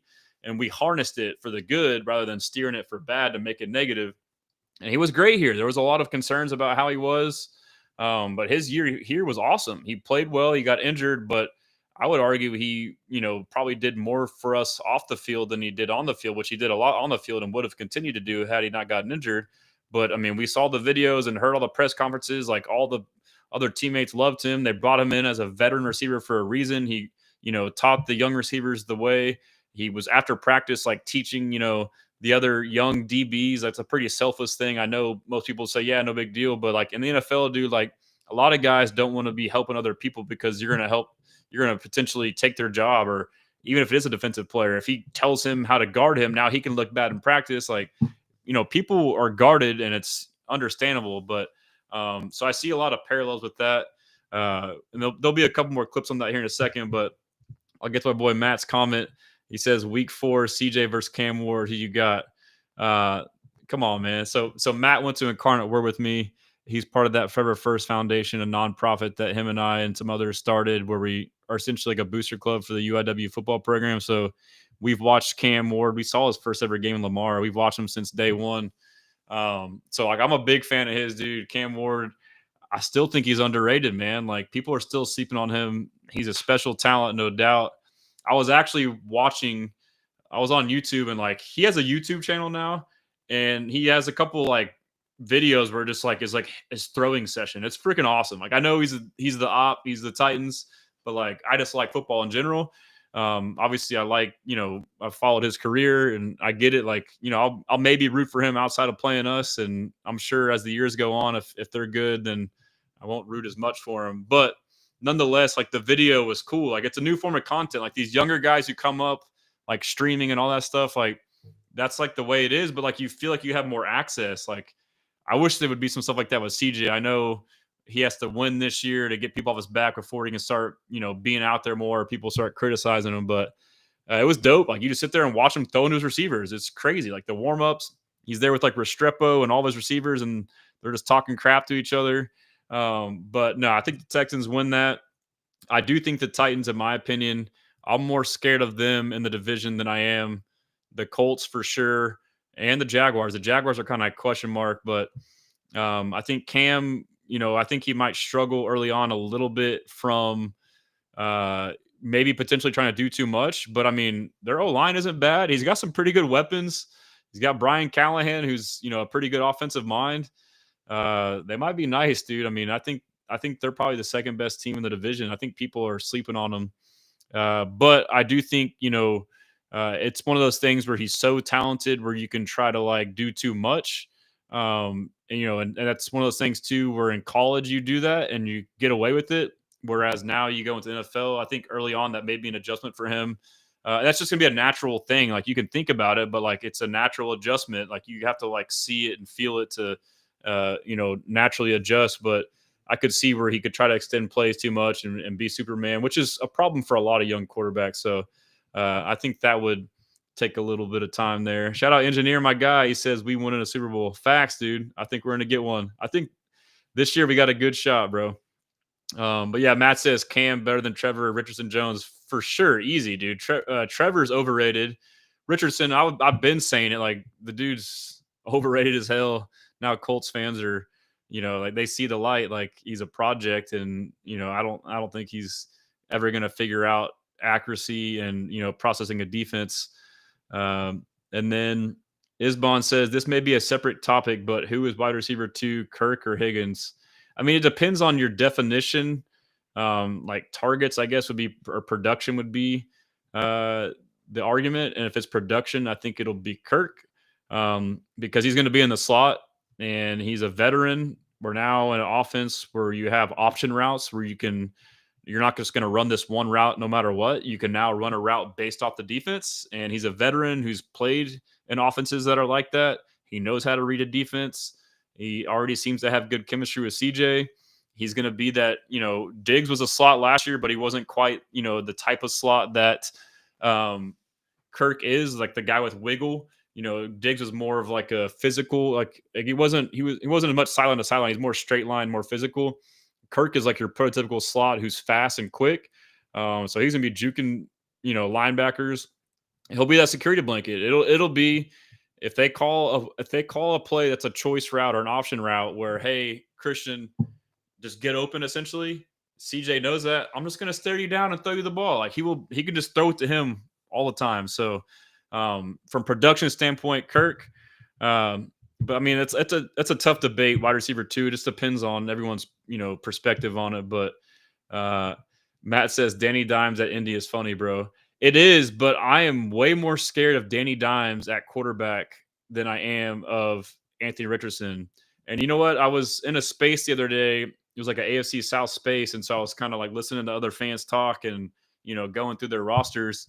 Um, I think Riley Leonard's going to get snaps, dude. AR ain't it. Like, they're going to do the whole song and dance, try and play him if he's healthy. It's not going to work. They're going to put in Danny Dimes. He may win some games. He may lose some. He may get hurt. And Riley Leonard's going to get thrown out there. I mean, I could see the Colts having a terrible year this year, dude. I could see them winning less than 7 games. Like, their roster isn't great outside of the receiver core is great. Obviously, Jonathan Taylor. But their O-line, they lost several guys. Quarterback, the most important position, sucks. Defense, I mean, they got a couple guys, but overall, it's not great. I could see them having a tough year, man. That's just my opinion. And also, too, it was cool in that Colts space. I met a couple of Colts fans, and like one guy that hosted it was like really like he was like level-headed. Like we had like good convo. But I know a lot of the talk about Chris Strausser, who was our O-line coach last year, who got fired. Whenever you like put the blame on him, people would counter with, well, he led the Colts O-line to like being one of the best O-lines just years prior. And I was in that space talking about how bad the O-line was, how it was all coaching and scheme, how guys are getting beat by stunts and simple stuff and it screamed coaching, like they just weren't on the same page, how D'Amico Ryans constantly mentioned one voice in the O-line room. And he's like, bro, the same shit happened in Indy. Like the dude checked out, he was good for a while, but like his last year or two, he checked out. All of a sudden, the O-line, the same guys who were studs, same personnel are getting beat by this simple shit. So, like, to hear that from a Colts fan, it's like, all right, dude, like, yes, he was the freaking problem, bro. And then Matt says, Texans don't play with their food. They can be a 1 or 2 seed, man. I agree, man. So, obviously, the first year under D'Amico and Slowick and Stroud, we were ahead of schedule. And, we had, 10 wins. I think it was the same record as this year. But it could have been a lot better. We play with our food. And that's how I came with my name Stressans, because every game came down to the wire and we were stressing out. And so, this year, last time I was like, all right, hell yeah. Like, this is the year where we grow up. We stop playing with our food. And we put teams away. Cause like almost every game, like most games we were like ahead or had a chance to put teams away. And last year, the issue was offense sucked. Like defense constantly made stops, constantly got turnovers, constantly gave us chances to win games. I mean, look at Green Bay, 3 interceptions. The Titans game, you had 8 sacks. The Lions game, you had 5 interceptions. Like all you had to do, like those games could have been blowouts. If like the offense could have just scored a couple of times, off those turnovers, it goes from, this score game to a multiple score game. And now the opposing offense is pushing and it just snowballs. So I agree they need to stop playing their. I think they can be too, man. Like I know I'm biased, but they got it, dude. I mean, it depends. Like we all know, like it depends on the O-line, really. I mean, the defense to me is elite. It's top 2, be pushing top 1. Like I think they have a chance to be historically great, honestly. And so the same thing was true last year. The defense was elite. I said it all last year. They had a Super Bowl caliber defense last year. All we needed was the offense to be average to slightly above average to be legit contenders. Unfortunately, the offense was below average, and we still almost beat Kansas City in Kansas City and the rest. So I fully expect the coaching and scheme to be a big difference. I think Nick Caley, the scheme, everything I'm hearing, we'll hear it on here, is great. So that'll improve for sure. But as far as the O-line, like I get, outsiders thinking it's going to be trash, but like the O-line doesn't need to be top 10. They need to be 18th, 15th to 18th. They just need to be a normal O-line. Nothing crazy, not terrible, not bad. Just let us operate a normal offense and we're good. So yeah, I think that's the case too. Yes. And so that is key too. You definitely, and that's something I've been preaching. It's not really Pat in the cold. I mean, we played, and so we've it's been 2 years in a row. The Ravens in the cold the first year really got us. I was at that game. It was cold as shit. And with the young team. But it is nice to know that we've kind of stacked some of these cold games that you can go in one of those environments. But if you have the ability to avoid all that shit, then do it. And the counter to that too is I mean, look at the Texans last year at home. Look at our defense at home last year. Like, NRG has been loud as shit. I mean, look at the 2 playoff games at home, the Browns and the Chargers, massive blowouts. I get they're not the Chiefs or the Ravens, but I mean, that place was rocking, dude. And then, the Bills, they came into Houston, DeMeco Ryans, that defense at home in a big game. MVP, Josh Allen, was he 8 for 30? Like, shut him down, bro. So, like, yeah, if you get home field advantage, man, I mean, that's the goal. Like, and so that's why, like, I go through the schedule. I try not to be like too optimistic or biased, but I think we can get a lot of wins, up to 14 or so, but I kind of temper myself like 12 I think we'll get 13, but I think we could get 14 wins, which could get you in position to be a top 2 seed. So, but that should be the goal. Engineer says Jalen Noel taking Kirk's job. Yeah, I don't know if he'll take it right away. We're just observing as fans. We're not in the building, but I feel like I've seen some clips. I think there was like a mic'd up on the Texans YouTube where it was Ben McDaniels, the wide receiver coach, and he was talking to Noel. You could still see that he's still trying to figure some stuff out. So I think Kirk has the advantage mentally, like, knowing the playbook, even though it's a new playbook, but just being an NFL vet, understanding concepts and NFL stuff. But I don't think he's far off. I mean, he'll definitely see some run. I mean, Kirk's only on a 1-year deal. That's why they went and got Noel. So that's not a bad thing to have 2 guys that can produce there. And this had me stressing. I know my buddy Matt, we were talking about this with Nico. I think he's like a top 4, top 5 receiver, potentially top 3. But the same rankings I mentioned earlier from ESPN that, polls executives, they had Nico at 8. He was behind, some guys that he should be ahead of. I think it was Brian Thomas Jr. at least. To me, it's like 4 or 5 guys he should have been ahead of, but that's all good though. I mean, again, he wasn't ranked last year, but I've been saying this a lot in the show too, is, last year we were overhyped. This year we're underhyped. I'll take it. Like, it sucks as a fan, like, oh, he's better, but like, all right, let him sleep, When I get to, he does have some health concerns. He needs to stay on the field. Like, but I do feel like, honestly, a lot of the health concerns with a lot of the Texans players, with Nico, have kind of been just proactive from DeMeco, keeping him healthy. Like, he could have came back earlier. So this was a good one here. Justin Watson was on Texans Radio with Mark Vandermeer and John Harris. This is his take on what a Nick Caley offense will be. Is going to look like. What can you tell us about what this offense is going to look like? Yeah, I don't want to divulge too many secrets other than it's going to be different. Okay. I thought I maybe knew coming in what it might be like, but it's I think it's a mix of some things he did in New England, some things that he did in in LA, and then some ideas that he's just had and we've picked up from around the league. So that's so awesome. Let's fucking go. So we go from Slowick, who knows one thing. Now we got Caley, who's like, the player's telling you, he's like, it's been a big debate. Are we going to run the New England offense or the Rams offense? You know what? We're going to run both and other shit. Yes. You don't have to run this offense no matter what. You can freaking evolve. You can adapt. You can do whatever the hell you want. Thank you. This is all we've asked for. Innovation, adaption. It's crazy, dude. That's got me hyped. We've definitely laid the foundation to be able to call anything that we want.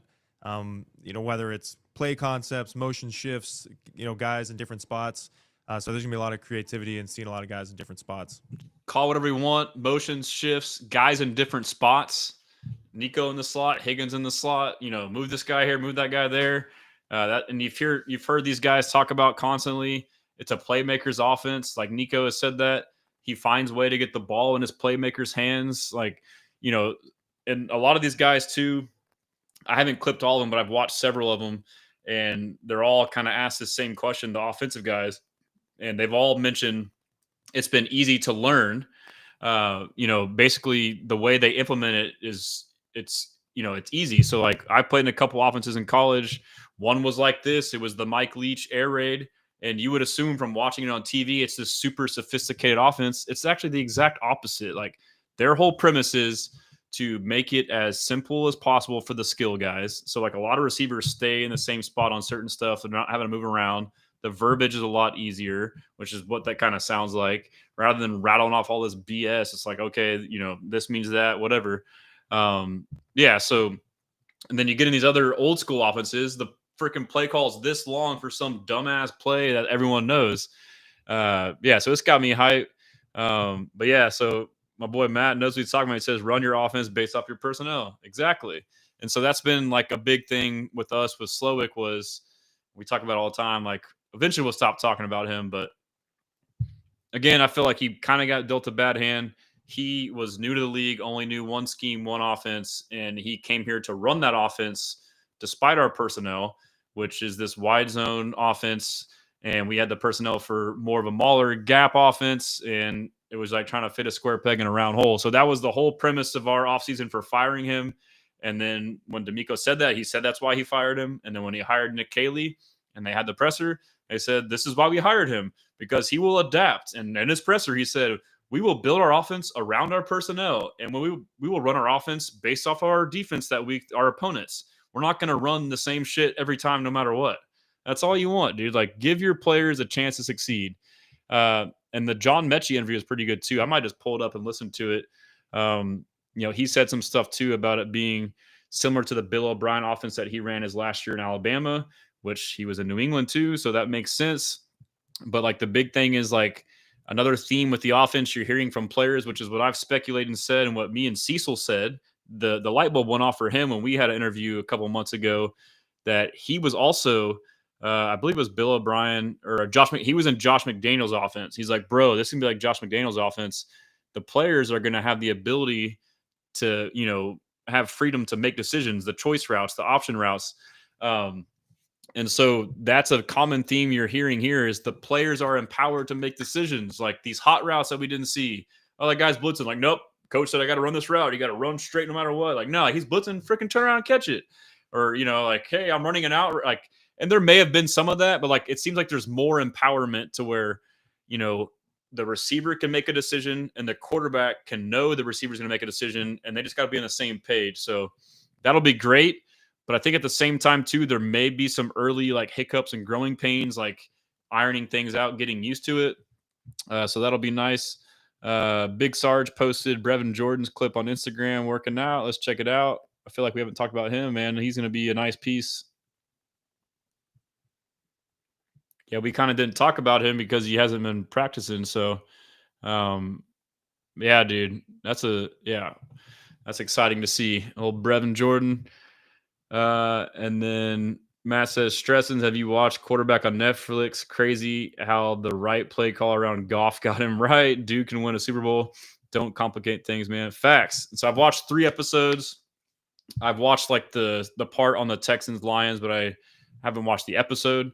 I need to finish it, dude. I love those documentaries. And I had the same observation, dude. Like a lot of these quarterbacks, we have these rankings on quarterbacks, and a scheme can either make or break a guy, and some guys can overcome it. But like Jared Goff is a prime example, dude. Like, they have an innovative offense where they allow freedom and flexibility, and boom, look at that. Like Goff was like, people thought he was like done. Oh, he's going to Detroit. He's done. Then, Ben Johnson comes in, and now he was an MVP candidate coming into Houston until he threw 5 picks against us.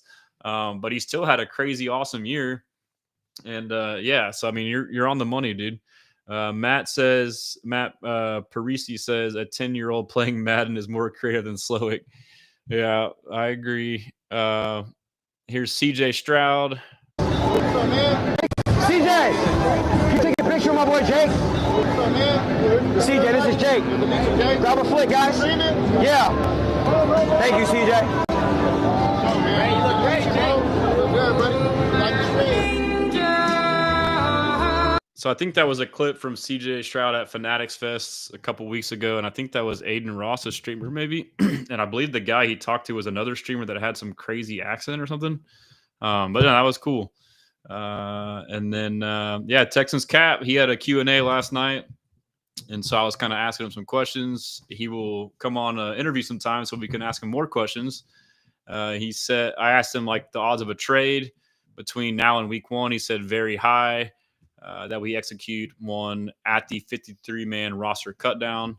And I asked him if like it was based off of contracts like post June 1st. He said no. But basically, it just sounds like it'll be some kind of small trade roster, like fringe guys, whether we're trading a guy we're going to cut or, trading for a guy who's going to get cut. Those trades where Nick Caserio, like how we got Joe Mixon, where you trade a 7th rounder, how we got Christian Kirk too. Like you hear of someone getting cut before it becomes official, rather than them going to the waiver wire or them becoming a free agent if they're a veteran. Rather than you risking not getting them, you just trade a low-end draft capital pick and you take the player and keep the contract and you can renegotiate it from there. But that'll likely happen. That sounds pretty smart. And then I asked him too about why deals, are crazy in the spring around OTAs in May, and then why it slows down in the summer and then picks up right now. Like all these deals got done the past couple of days. He said they basically just take breaks.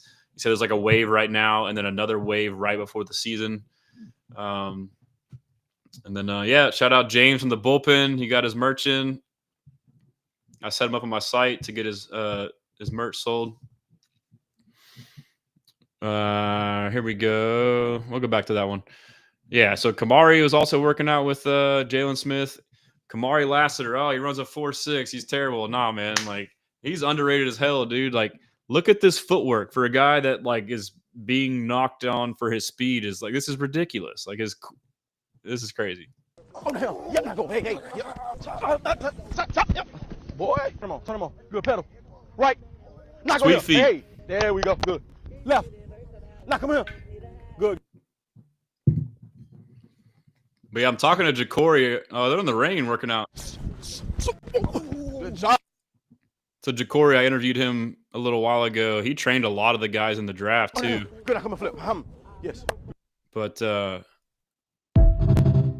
I'm gonna try to get out there for a workout and write an article or see if it'll let me do like a video or something. That would be cool to create some content on that. Trying to link up with him on that.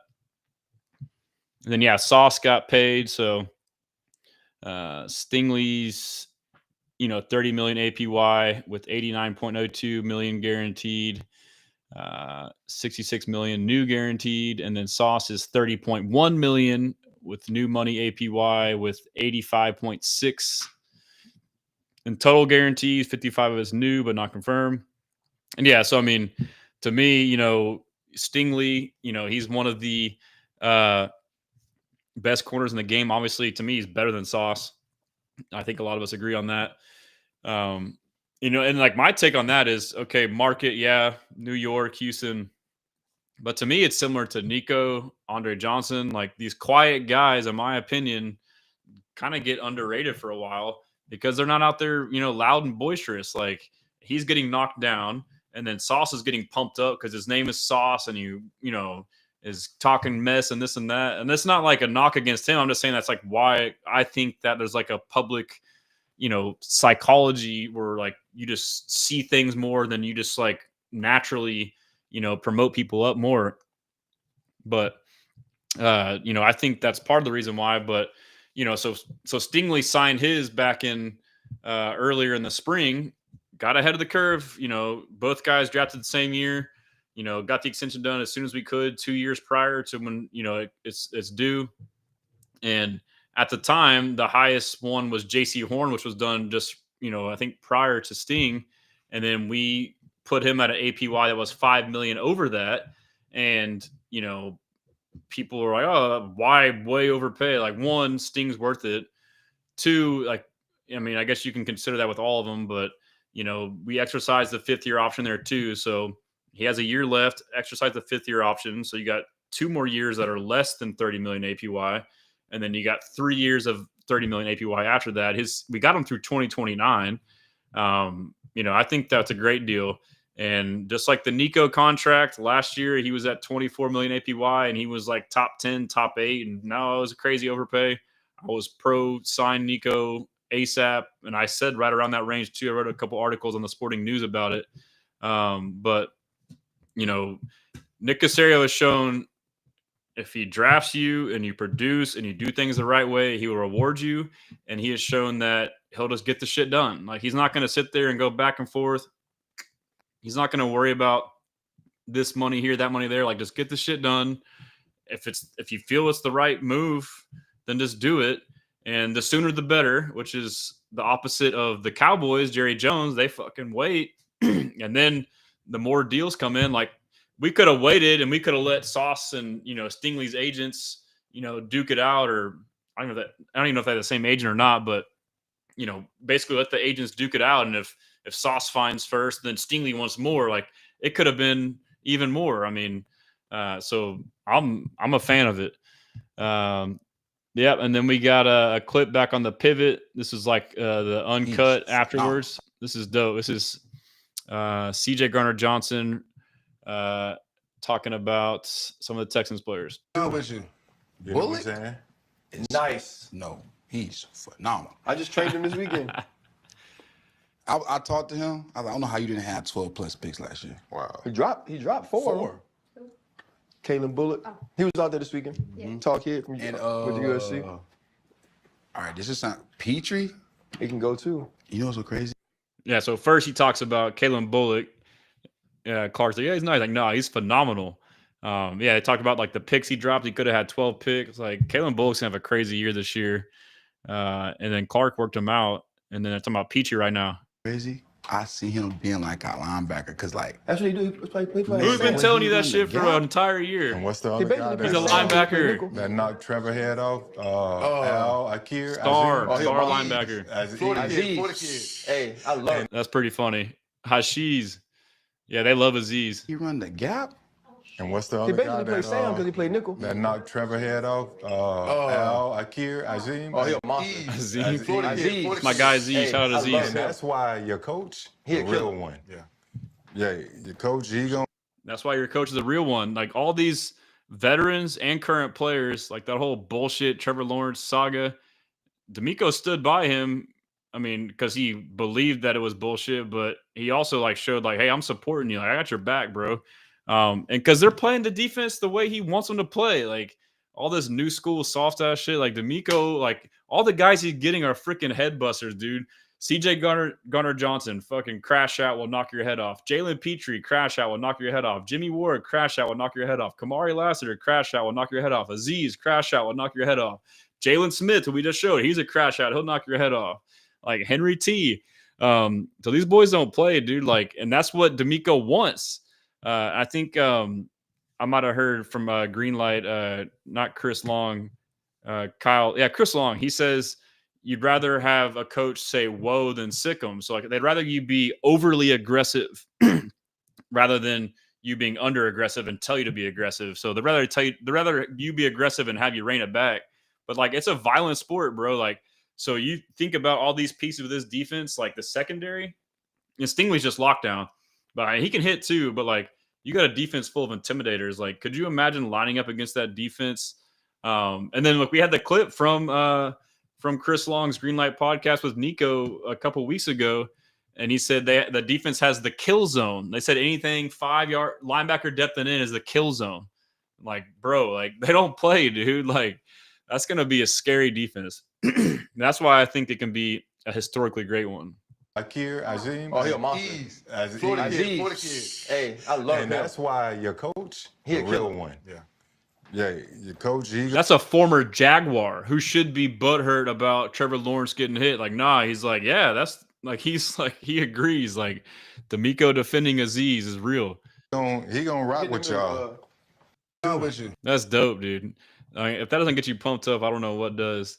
Antonio Colby Hobbs on Facebook. Did you hear about the Bengals first round pick going back to Texas A&M? Yeah, Shamar Stewart. That's crazy. Bengals, man, dumpster fire. Engineer, oh snap, these guys are working out near me. Yeah, I think it's Memorial. He says Nico's contract is a steal. Facts, best contract in football.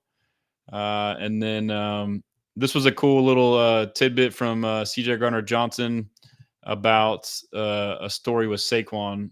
What happened? This is okay. You asked me why I'm in Houston. We do a 2-minute drill. And Nick say it's stud tempo. This is in Nick Sirianni. Mini first beginning part of practice, we get our pads. I say, you show Nick. And Nick say, just throw them up. Sean says, I got you. The first play, guard turn out, shoot the gap. They immediately blow the whistle. Because they know, like, They were like, oh, no. Here, hold the D-line. The O-line say, oh, you wasn't going to hit on Saquon. He going to shake you. Saquon said, all right, Chauncey. You got it. We competitive. Because he walked up to me before camp. Hey, if I break, that's 7 points. If you stop me, that's 6 points. I say, bet. I say, but what if I smack you? Like, what if I hit you? Come on, all right, we just talking. So, what if I smack you?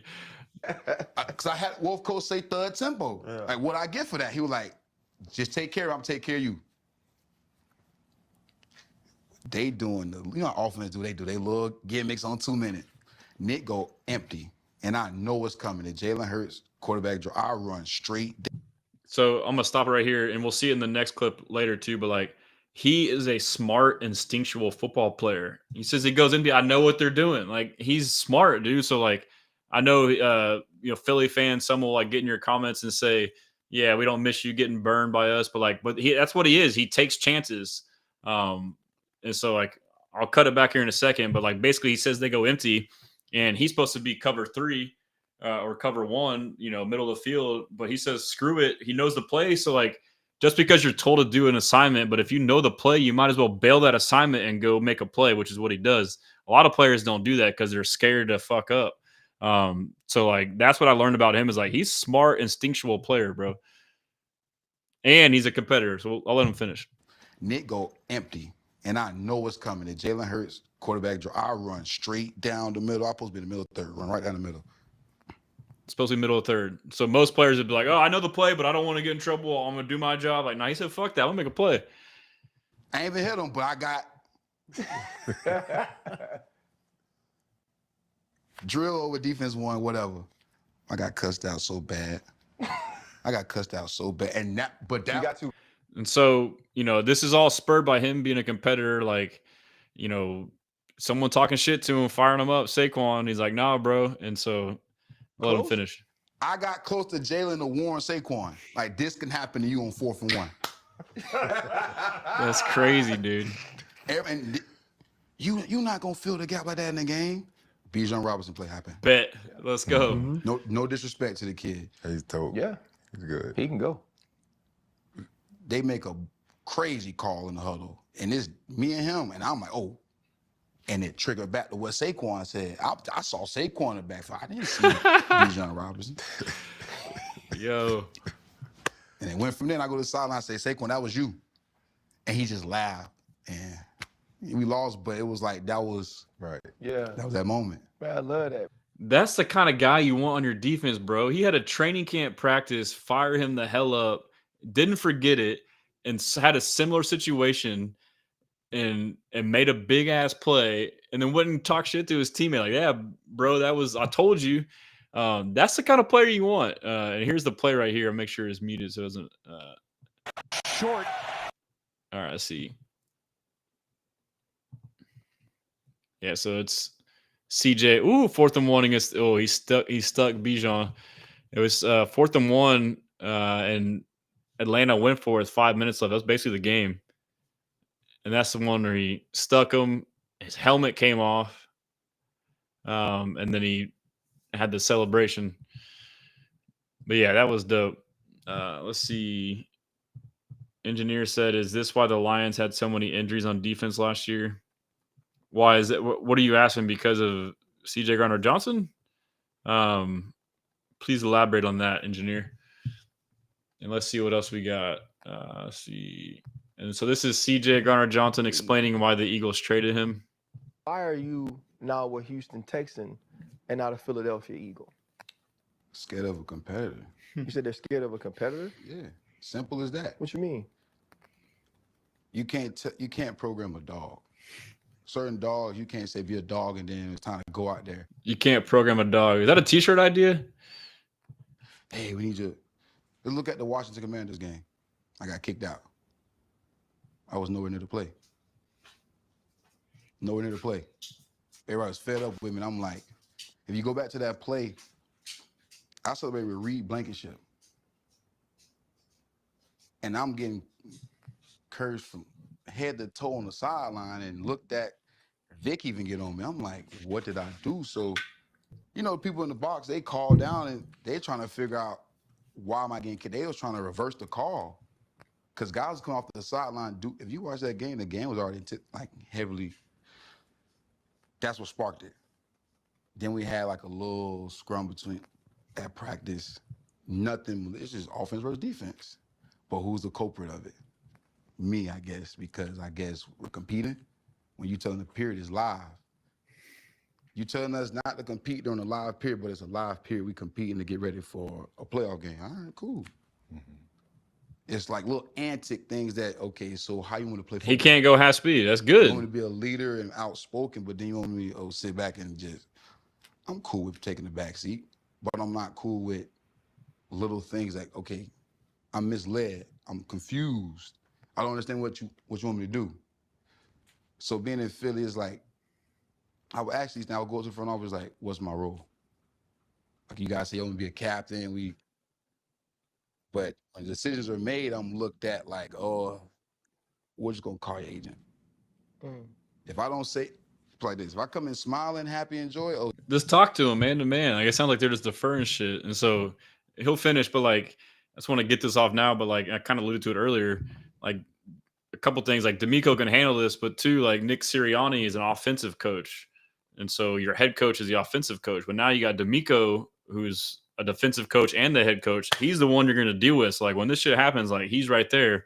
But D'Amico wants this shit. Anybody knows how to handle it. Like he knows how to like harness it for good. Like, you know, like this can be a very valuable asset to have a player like this if you know how to, if you can take it on. Like if it's something that you embrace, which is what we will. Like this is, you know, it's what we've done with guys currently on defense. But again, it's very similar to the Stefon Diggs role last year. Oh, he's too much. If I come in there just quiet, nice to meet you, how you doing? Yes, sir. No, sir. Oh, something wrong with him. And so it's two-faced. Well, I don't know how to play it because even when I'm... And again, too, like all these Stefon Diggs interviews last year, whenever he came to us, you know, D'Amico says, like, be yourself, you know, and also when you come here, it's a clean slate, regardless of whatever people said in the past about you. But, you know, he wants people to be them, and he's going to work around your personality. It's kind of like the offense and the personnel. Like, you know, we're not going to change your personality to fit our team. We're going to have our team fit around your personality. Mellow tone is just a problem. I don't cause no problems. Mm-hmm. There's nowhere been in the locker room where I had a single issue with a teammate. Reed Blankenship want to be in his wedding. It's you know, to be honest with you, those type, you know, that's my safety. Since his rookie year, you don't get those type of calls from people that think you're a problem. True statement. Mm-hmm. That's real. I just got traded, and I just met the owner, the GM was there, all the assistant coaches. You don't get called to a wedding if I was a problem. So it kind of leave me in a little confusion. Like, okay, I just like, all right, what I got to do? Yeah, the outbursts. So I'm like, all right. That's easy to tone back. Yeah. Just don't. So again, like I was saying earlier, like he's basically saying, you know, they say it's money, but he feels like it's because y'all are trying to tell me to do this and do that and not do this and not do that. And then he says, like, he doesn't say here in this clip, but if you watch it, he talks about like he really didn't know how to react to it. So, but yeah, engineer says he was asking about the Lions having so many injuries on defense. And he says, is it because of how hard Dan wanted them to play? He mentioned during the interview. I think partly. I think part of it's just football. But that's where depth comes into play, man. Like, and so, like, I know, like, you know, me and others are probably like, oh, why we get another DB? Why we get this? Why we get that? We got plenty. Like, no, like, you need ammo. Like, it's if you play a violent way, as you should, it's football. Injuries can and will happen. So, yeah, that's definitely probably part of it. King Colby says he handled Steven Nelson. He can handle CD. LOL. Yeah, for sure. I mean, for sure, dude. I think we're good. We'll harness it for good. But no, it was a great interview. So another thing I noticed too is he talked about in that interview when he was drafted, you know, he said he wasn't really the way he was, like vocally, like, you know, amped up all the time type stuff in college. But then when he went to New Orleans, he went into an environment with Sean Payton, and he said Sean P, like off the jump, like challenged him, like, hey, are you a dog or not? Like, be an asshole, pretty much, kind of type thing. And so, like, ever since then, like, that was his mindset. Like, I got to be like, you know, I got to bring the juice all the time. And that was a crazy era too. I don't know if he was on the team with was it Greg Williams, the guy that did the bounty stuff? I don't know if he was that era or not, but that was, that franchise during that Peyton tenure was like that. And then, Detroit was like that. But he says too, and when he went to Detroit, he had to teach that to the younger safeties. I need to clip that. It's a good clip. I'll clip it. But Kirby Joseph, I believe, and Brian Branch. And, he had to lead in a way to show this aggressive, crash out style on defense. And then he also mentioned too, them playing Kansas City that week 1, the team's talking about Super Bowl aspirations, this and that. And he had just came from Philly to Detroit and had just played KC in the Super Bowl the year before. And he basically had to let them know, hey, just because these guys were there and this and that, that don't mean shit. You don't back down from them. So you got to kind of give them that attitude, that mindset, because they're young guys. And he said basically that game they did that, and there was a point where they finally caught on. He's like, all right, they're good. They got it now. And so I couldn't help but think, as soon as this trade was made, D'Amico multiple times when asked about it, one of the first things he said was how much this is going to help Kalen Bullock. And so I think obviously, football IQ, veteranship, all that stuff. But I think that's another element too, is that dog mentality. Now you get Kalen Bullock starting to act crazy. Look out, bro. And so I think that's something to think of right there. And so here's kind of a clip from Ryan Clark when they first came out. It's just a montage of all of it. I was trying to make history in Philly. I done moved, my kids was moving to school. I'm like, okay, I was really trying to get some water and let this play. Not get traded again or moved again to change the narrative. That's why I was crying, because you playing with my kids, my family, and you smiling on our face, and then you saying, nah, bro, don't get down. CJ Gardner-Johnson, this is nasty. 3 Gators. If I could go back, I would change how I would do some of my outbursts. Do you dislike how you're painted? Yeah, I think it's when I got drafted. There's no intent to be that villain. I took the high road many times. That's not a crazy person thought. After winning a championship, why are you now a Houston Texan and not a Philadelphia Eagle? Scared of a competitor. But it seems like you get on that field and it's that switch that I think athletes need, that switch. Mm-hmm. Reed Blankenship, he'll tell you, he have to see snap out of it, because I'll just go black. We do a 2-minute drill. Saquon said, all right, Chauncey.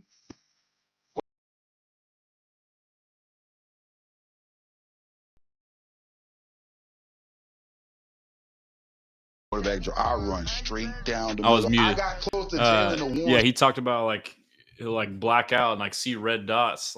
Sounds crazy, kind of is crazy, but you need that, bro. You need a killer on defense, dude. So that's crazy to hear. Saquon, this can happen to you on 4th and 1. Why are you and Slay beefing? We're not beefing. Then the coaches get involved. Don't talk to the rookies like that. Whoa, what? And that's what it took off from there. So that was he was kind of saying his side of the story, where he's painted as a bad teammate picking on rookies. He asked, and this is, it could be different, but this is what he says. He asked a rookie to pick up a weight, which is normal NFL, but I guess every team or whatever is different. And the rookie told Darius Slay, where he had this beef with supposedly, and Slay came to him, act, a certain type of way because he was told a certain type of way, and that's basically where it started. And then he also talked about the whole Taylor Swift thing, him wearing the shirt. They asked him about it. He said, yeah, they gave me the shirt. There was already stuff leading up to it that was done before. And then he kind of just leaned into it because he thought, and he asked him, y'all sure you want me to wear it? I'll wear it. And then also, too, he was just talking about, this stuff was already going on, and he's said, I'm cool with it. But, yeah, you should watch it. He really tells us part of the story. So, a lot of these things that we see, and this is his perspective. Maybe he's wrong. This is what he's telling us. I believe him. But, we just see some posts, and he wear the shirt, and he said, yeah, I wore it. I take the onus for it. But they're acting like it was all him, and he's it all gets put on him. There's several examples like that where he gets to kind of explain his side of the story. And when I got traded here, I was in shock. I couldn't come in the building because I was confused. D'Amico say, welcome to Houston. I said, D'Amico, bro, I'm shook right now. I had to tell him. my son say, so we can't wear green anymore? That would kill me. I try to go get help as much as I can. Sometimes I call my grandmother and just talking to her. She tell me, like, you know what got you where you at? By being you. I don't cry as much, but I go pray. Because sometimes a simple prayer, it helped me. That's why I won a Super Bowl. You gonna go up to the Super Bowl? That's a good question. That off season, that very first off season, that's when it hit. I went crazy, bro. I wasn't putting myself in position to be ready for it. I wake up in the morning, no, I gotta go to work. No, I gotta go to work and feed my family. I gotta go to work because I gotta keep practicing my technique. Because there's people out there that's practicing and working harder than you. Apologize to the GM like a grown man for the little things. I had to apologize and understand. Like, that was a pivot line because I never knew how to apologize. I got nothing against them. And if they win 6 more rings without me, they deserve it because that's the type of players they are. How do you overcome the narrative that's been created throughout the first 6 years of your career? Just keep winning. That's dope. Yeah, man. I mean, he's passionate, bro. Like, that's something you want on your team. Okay. Here's the. I did like a little montage of the CJ Stroud My Wish thing. The whole video, you should watch it. It's like 7 minutes. I cried, bro. I cried watching this. You know, I felt bad for this kid. But it's a cool moment. But here's the montage of it. John and CJ get better acquainted on the golf cart. Why are you a Texas fan, buddy? About my hospital where I had see energy. Oh, really? Yeah. That's cool, man. And that you're a great Christian. Oh, thank you, man. I'm trying, bro. You know, I grew up, my dad was a pastor, so he taught me a lot. My God. So, it's gonna make me cry. CJ returns with a one-of-a-kind gift for John, one that honors the connection that these two found today. Some scriptures on there made me think of you. The 12-year-old and the 23-year-old sharing something special and timeless. Thank you. Thanks, bro. You make me cry, bro. You already had me tearing up earlier. I've been through a lot, made a lot of mistakes. I'm proud of you, bro. You're 12 years old. You love Jesus. I love that, man. Keep that childlike faith. What's up, buddy? Good to see you. You know, he's bringing down the team today. Yeah. Is he coming in here with us? No, I don't. Come on, you come with me. You be all right. Let's go. There's Big John here. That's cool. He's kind of hesitant, like, nah, bro, I got you. That's awesome, man. Make-A-Wish, loves the Texans, loves football. So he gonna break us down. Y'all make it come on, bring it up, bring it up. Texans on 3. 1, 2, 3. You did great. Oh, thank you, man. Appreciate you, man. It makes me want to play harder.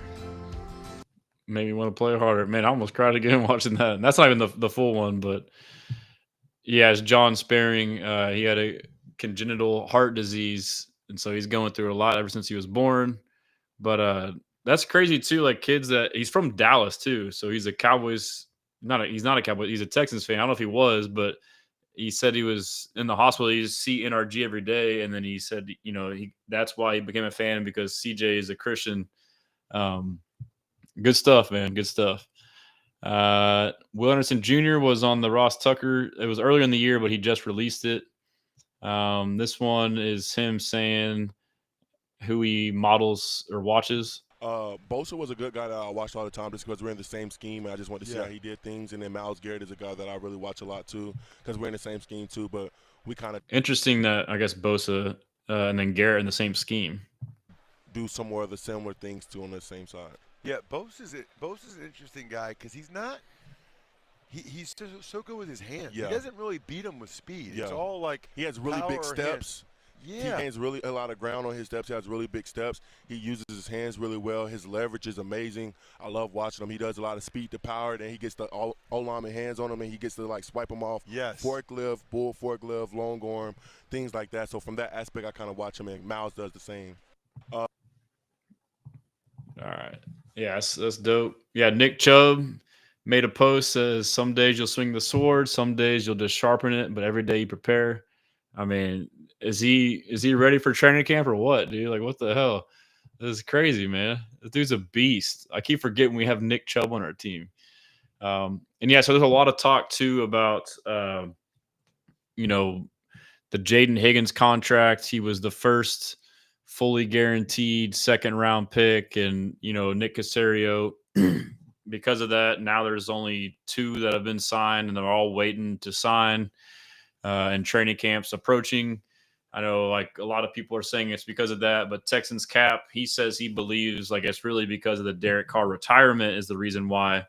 And so basically what happened is Derek Carr suddenly retired, and now Tyler Show, I don't even know how to say his last name. I should know. But the quarterback the Saints drafted now in the second round is projected to be a starter potentially over Spencer Rattler. And so now his agent knows that. He's like, well, I want a fully guaranteed contract for my guy who's going to be a starting quarterback. Basically, essentially a late first round, early second, basically a first round quarterback. And so he's arguing that has more impetus or effect on everyone not signing than the Jaden Higgins one. So, I mean, that makes sense to me. I trust Cap. I mean, it could be both, but you see a lot of it going around about, you know, Caserio, but I'll take it. I mean, either way, whatever. But the Jaden Higgins fully guaranteed one, like for him, again, it's like, hey, just get this guy's good. Why, you know, go back and forth over some minuscule shit? Like, let me go on to my next thing. You know, like I know the player's good. So I think that's kind of the logic there with him. Let's see here if there's anything else. Nico Collins. This is Big Sarge interviewed him at his camp. What are some of your fondest memories from playing on this field right here? Man, I ain't gonna lie. I feel like the best one, playoff game, man. We put up 85 points. So 85 is like 50. Against Bo Nix? Against Bo Nix. Man. He was 8th grade year. Crazy. That's my favorite memory, man. We going back to back, man. 85 points in the playoff game. Yeah. It's amazing. I feel like, man, it was just little memories like that, man. High school, I did community brothers, man. Like, those relationships last a long time, man. I feel like there's no better feeling coming out with my boys and seeing everybody come out. But to see your old teammates like that, too. Man, step out and help, man. It's a blessing. So Nico beat Bo Nix in the playoffs in high school, 85-50, bro. And then we'll see. There's a tweet by Pro Football Hall of Fame ambassador Christian Kirk set for his first season with the Texans. He averaged 4.2 yards after the catch per reception in 24, higher than every Texans wide receiver except Nico Collins. So that's a threat from the slot we didn't have is some yak. Yeah, this is the article I wrote last year about extending Nico. I had to take my little lap because I was gung-ho about it, dude. To me, Nico extension was a no-brainer, bro. CJ and Micah got a new commercial. Not like this. The pressure is different when the whole country's watching. We do this every week. Nah, it's different this time. It's not just about the liftoff. It's about what comes after we get this off the ground. This is pretty crazy, huh? Think they understand what this mission is really all about? Doesn't matter. Once we launch, they will.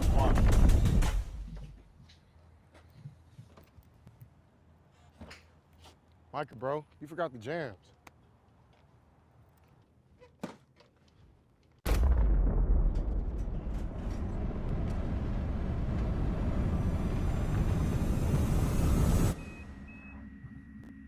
That's pretty cool. And then here's CJ Gardner-Johnson working out with Jacoria. We got the whole secondary, man.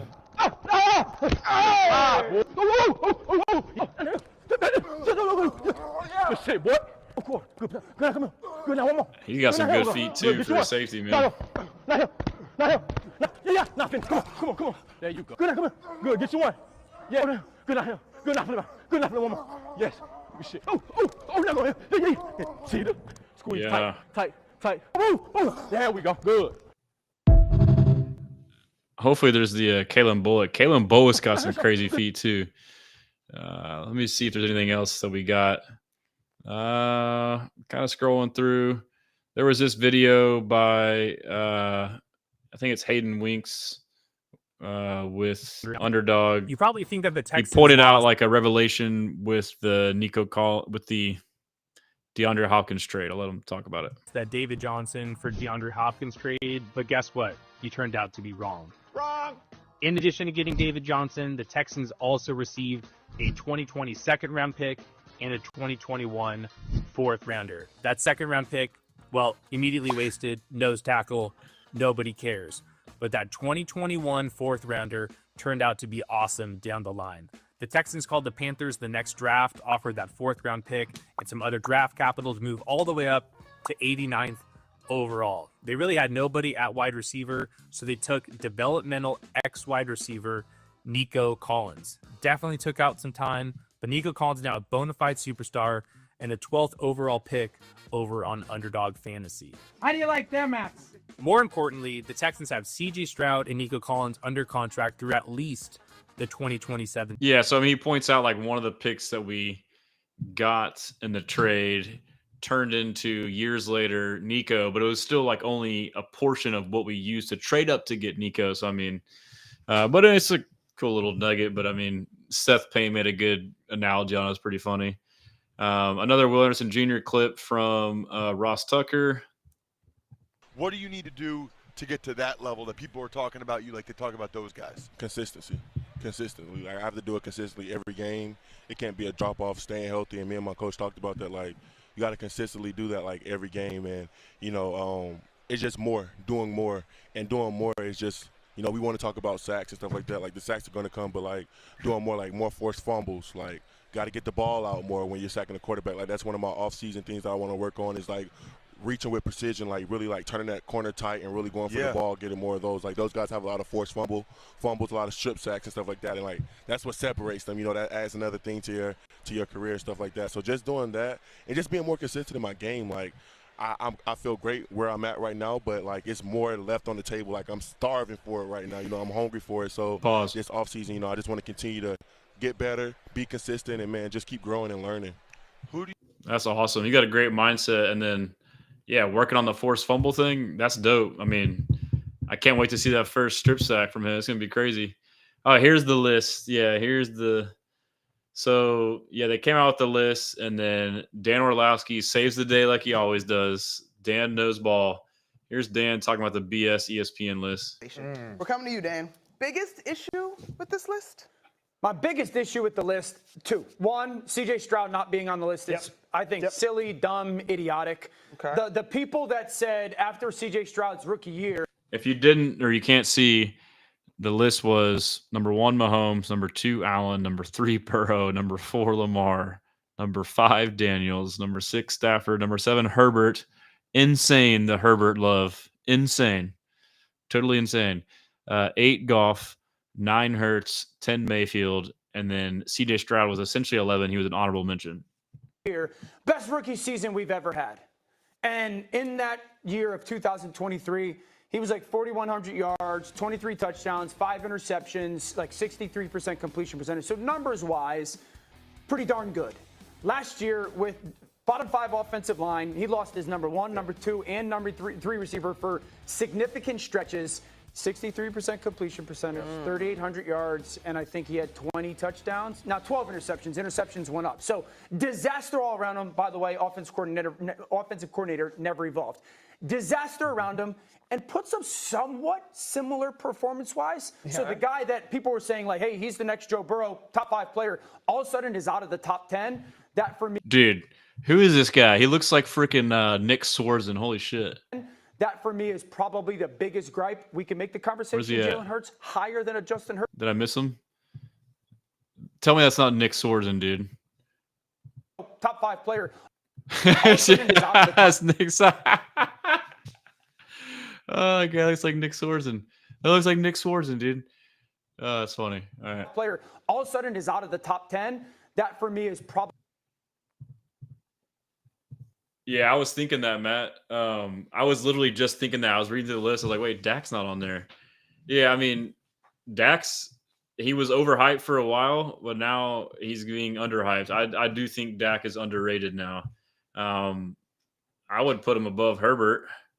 The QB rankings are hard. Mayfield, he had a great year last year. I don't know. Hurts is too high. But, yeah, I think Dak's going to have a good year this year. But, yeah, he should be around. I don't know if he got an honorable mention or not, but, yeah, that's crazy. probably the biggest gripe. We can make the conversation Jalen Hurts higher than a Justin Herbert, but CJ Stroud not being in there is the biggest issue. All right, I think we're almost done here, fellas. I'm just trying to scroll through. Last week I had Figgy Fig on, and I think I was tired or we talked, and usually I go through the timeline, so I probably missed some stuff, but we're in the middle of July, so he says, "Come on, what do you have Dak at, Matt? Where's he at?" I think he's around top 10. Yeah, I mean, I think putting him above Baker is fair. I think Baker had a great year. I don't know if he can replicate what he did. I feel like a lot of what he did was scrambling and improvisation. He still makes great throws, but I feel like a lot of it's just him being gutsy. He's got great weapons. He's got one of the best receiving cores. Mike Evans, obviously. Chris Godwin was a stud before he got hurt. Jalen McMillan's a stud. They've always had a lot of sneaky depth, and then now they just added Emeka Ibuka. Obviously, Liam Cohen was their OC last year. The year before, Dave Canales was their OC. So he had two good OCs. I think it really depends, on what his OC's like this year. He has a really good O-line. He has good backs, Bucky Irving. So he's got weapons around him. So I think that's fair. What'd you say about Pat?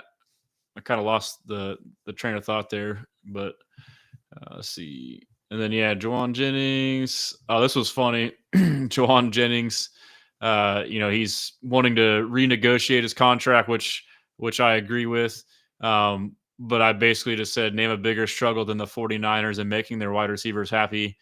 And one of the first comments I got ratioed was from Chris, said, Texans trying to win a second-round playoff game. I got fucking owned, dude. Like, yeah, touche. That is definitely a struggle. I think that's pretty much it. Ime Udoka and Fred Van Vliet boxing together. 713 day was on Sunday. Maybe there's some more stuff. CJ was throwing in SoCal. Astros, the Rangers. Yeah, whatever. Screw them. I got to show this. This is hilarious. Word up. Come on, baby. Tell me what's the word now. Word up. Word up. John Gruden, man, he did a open the box thing for UIW, my alma mater.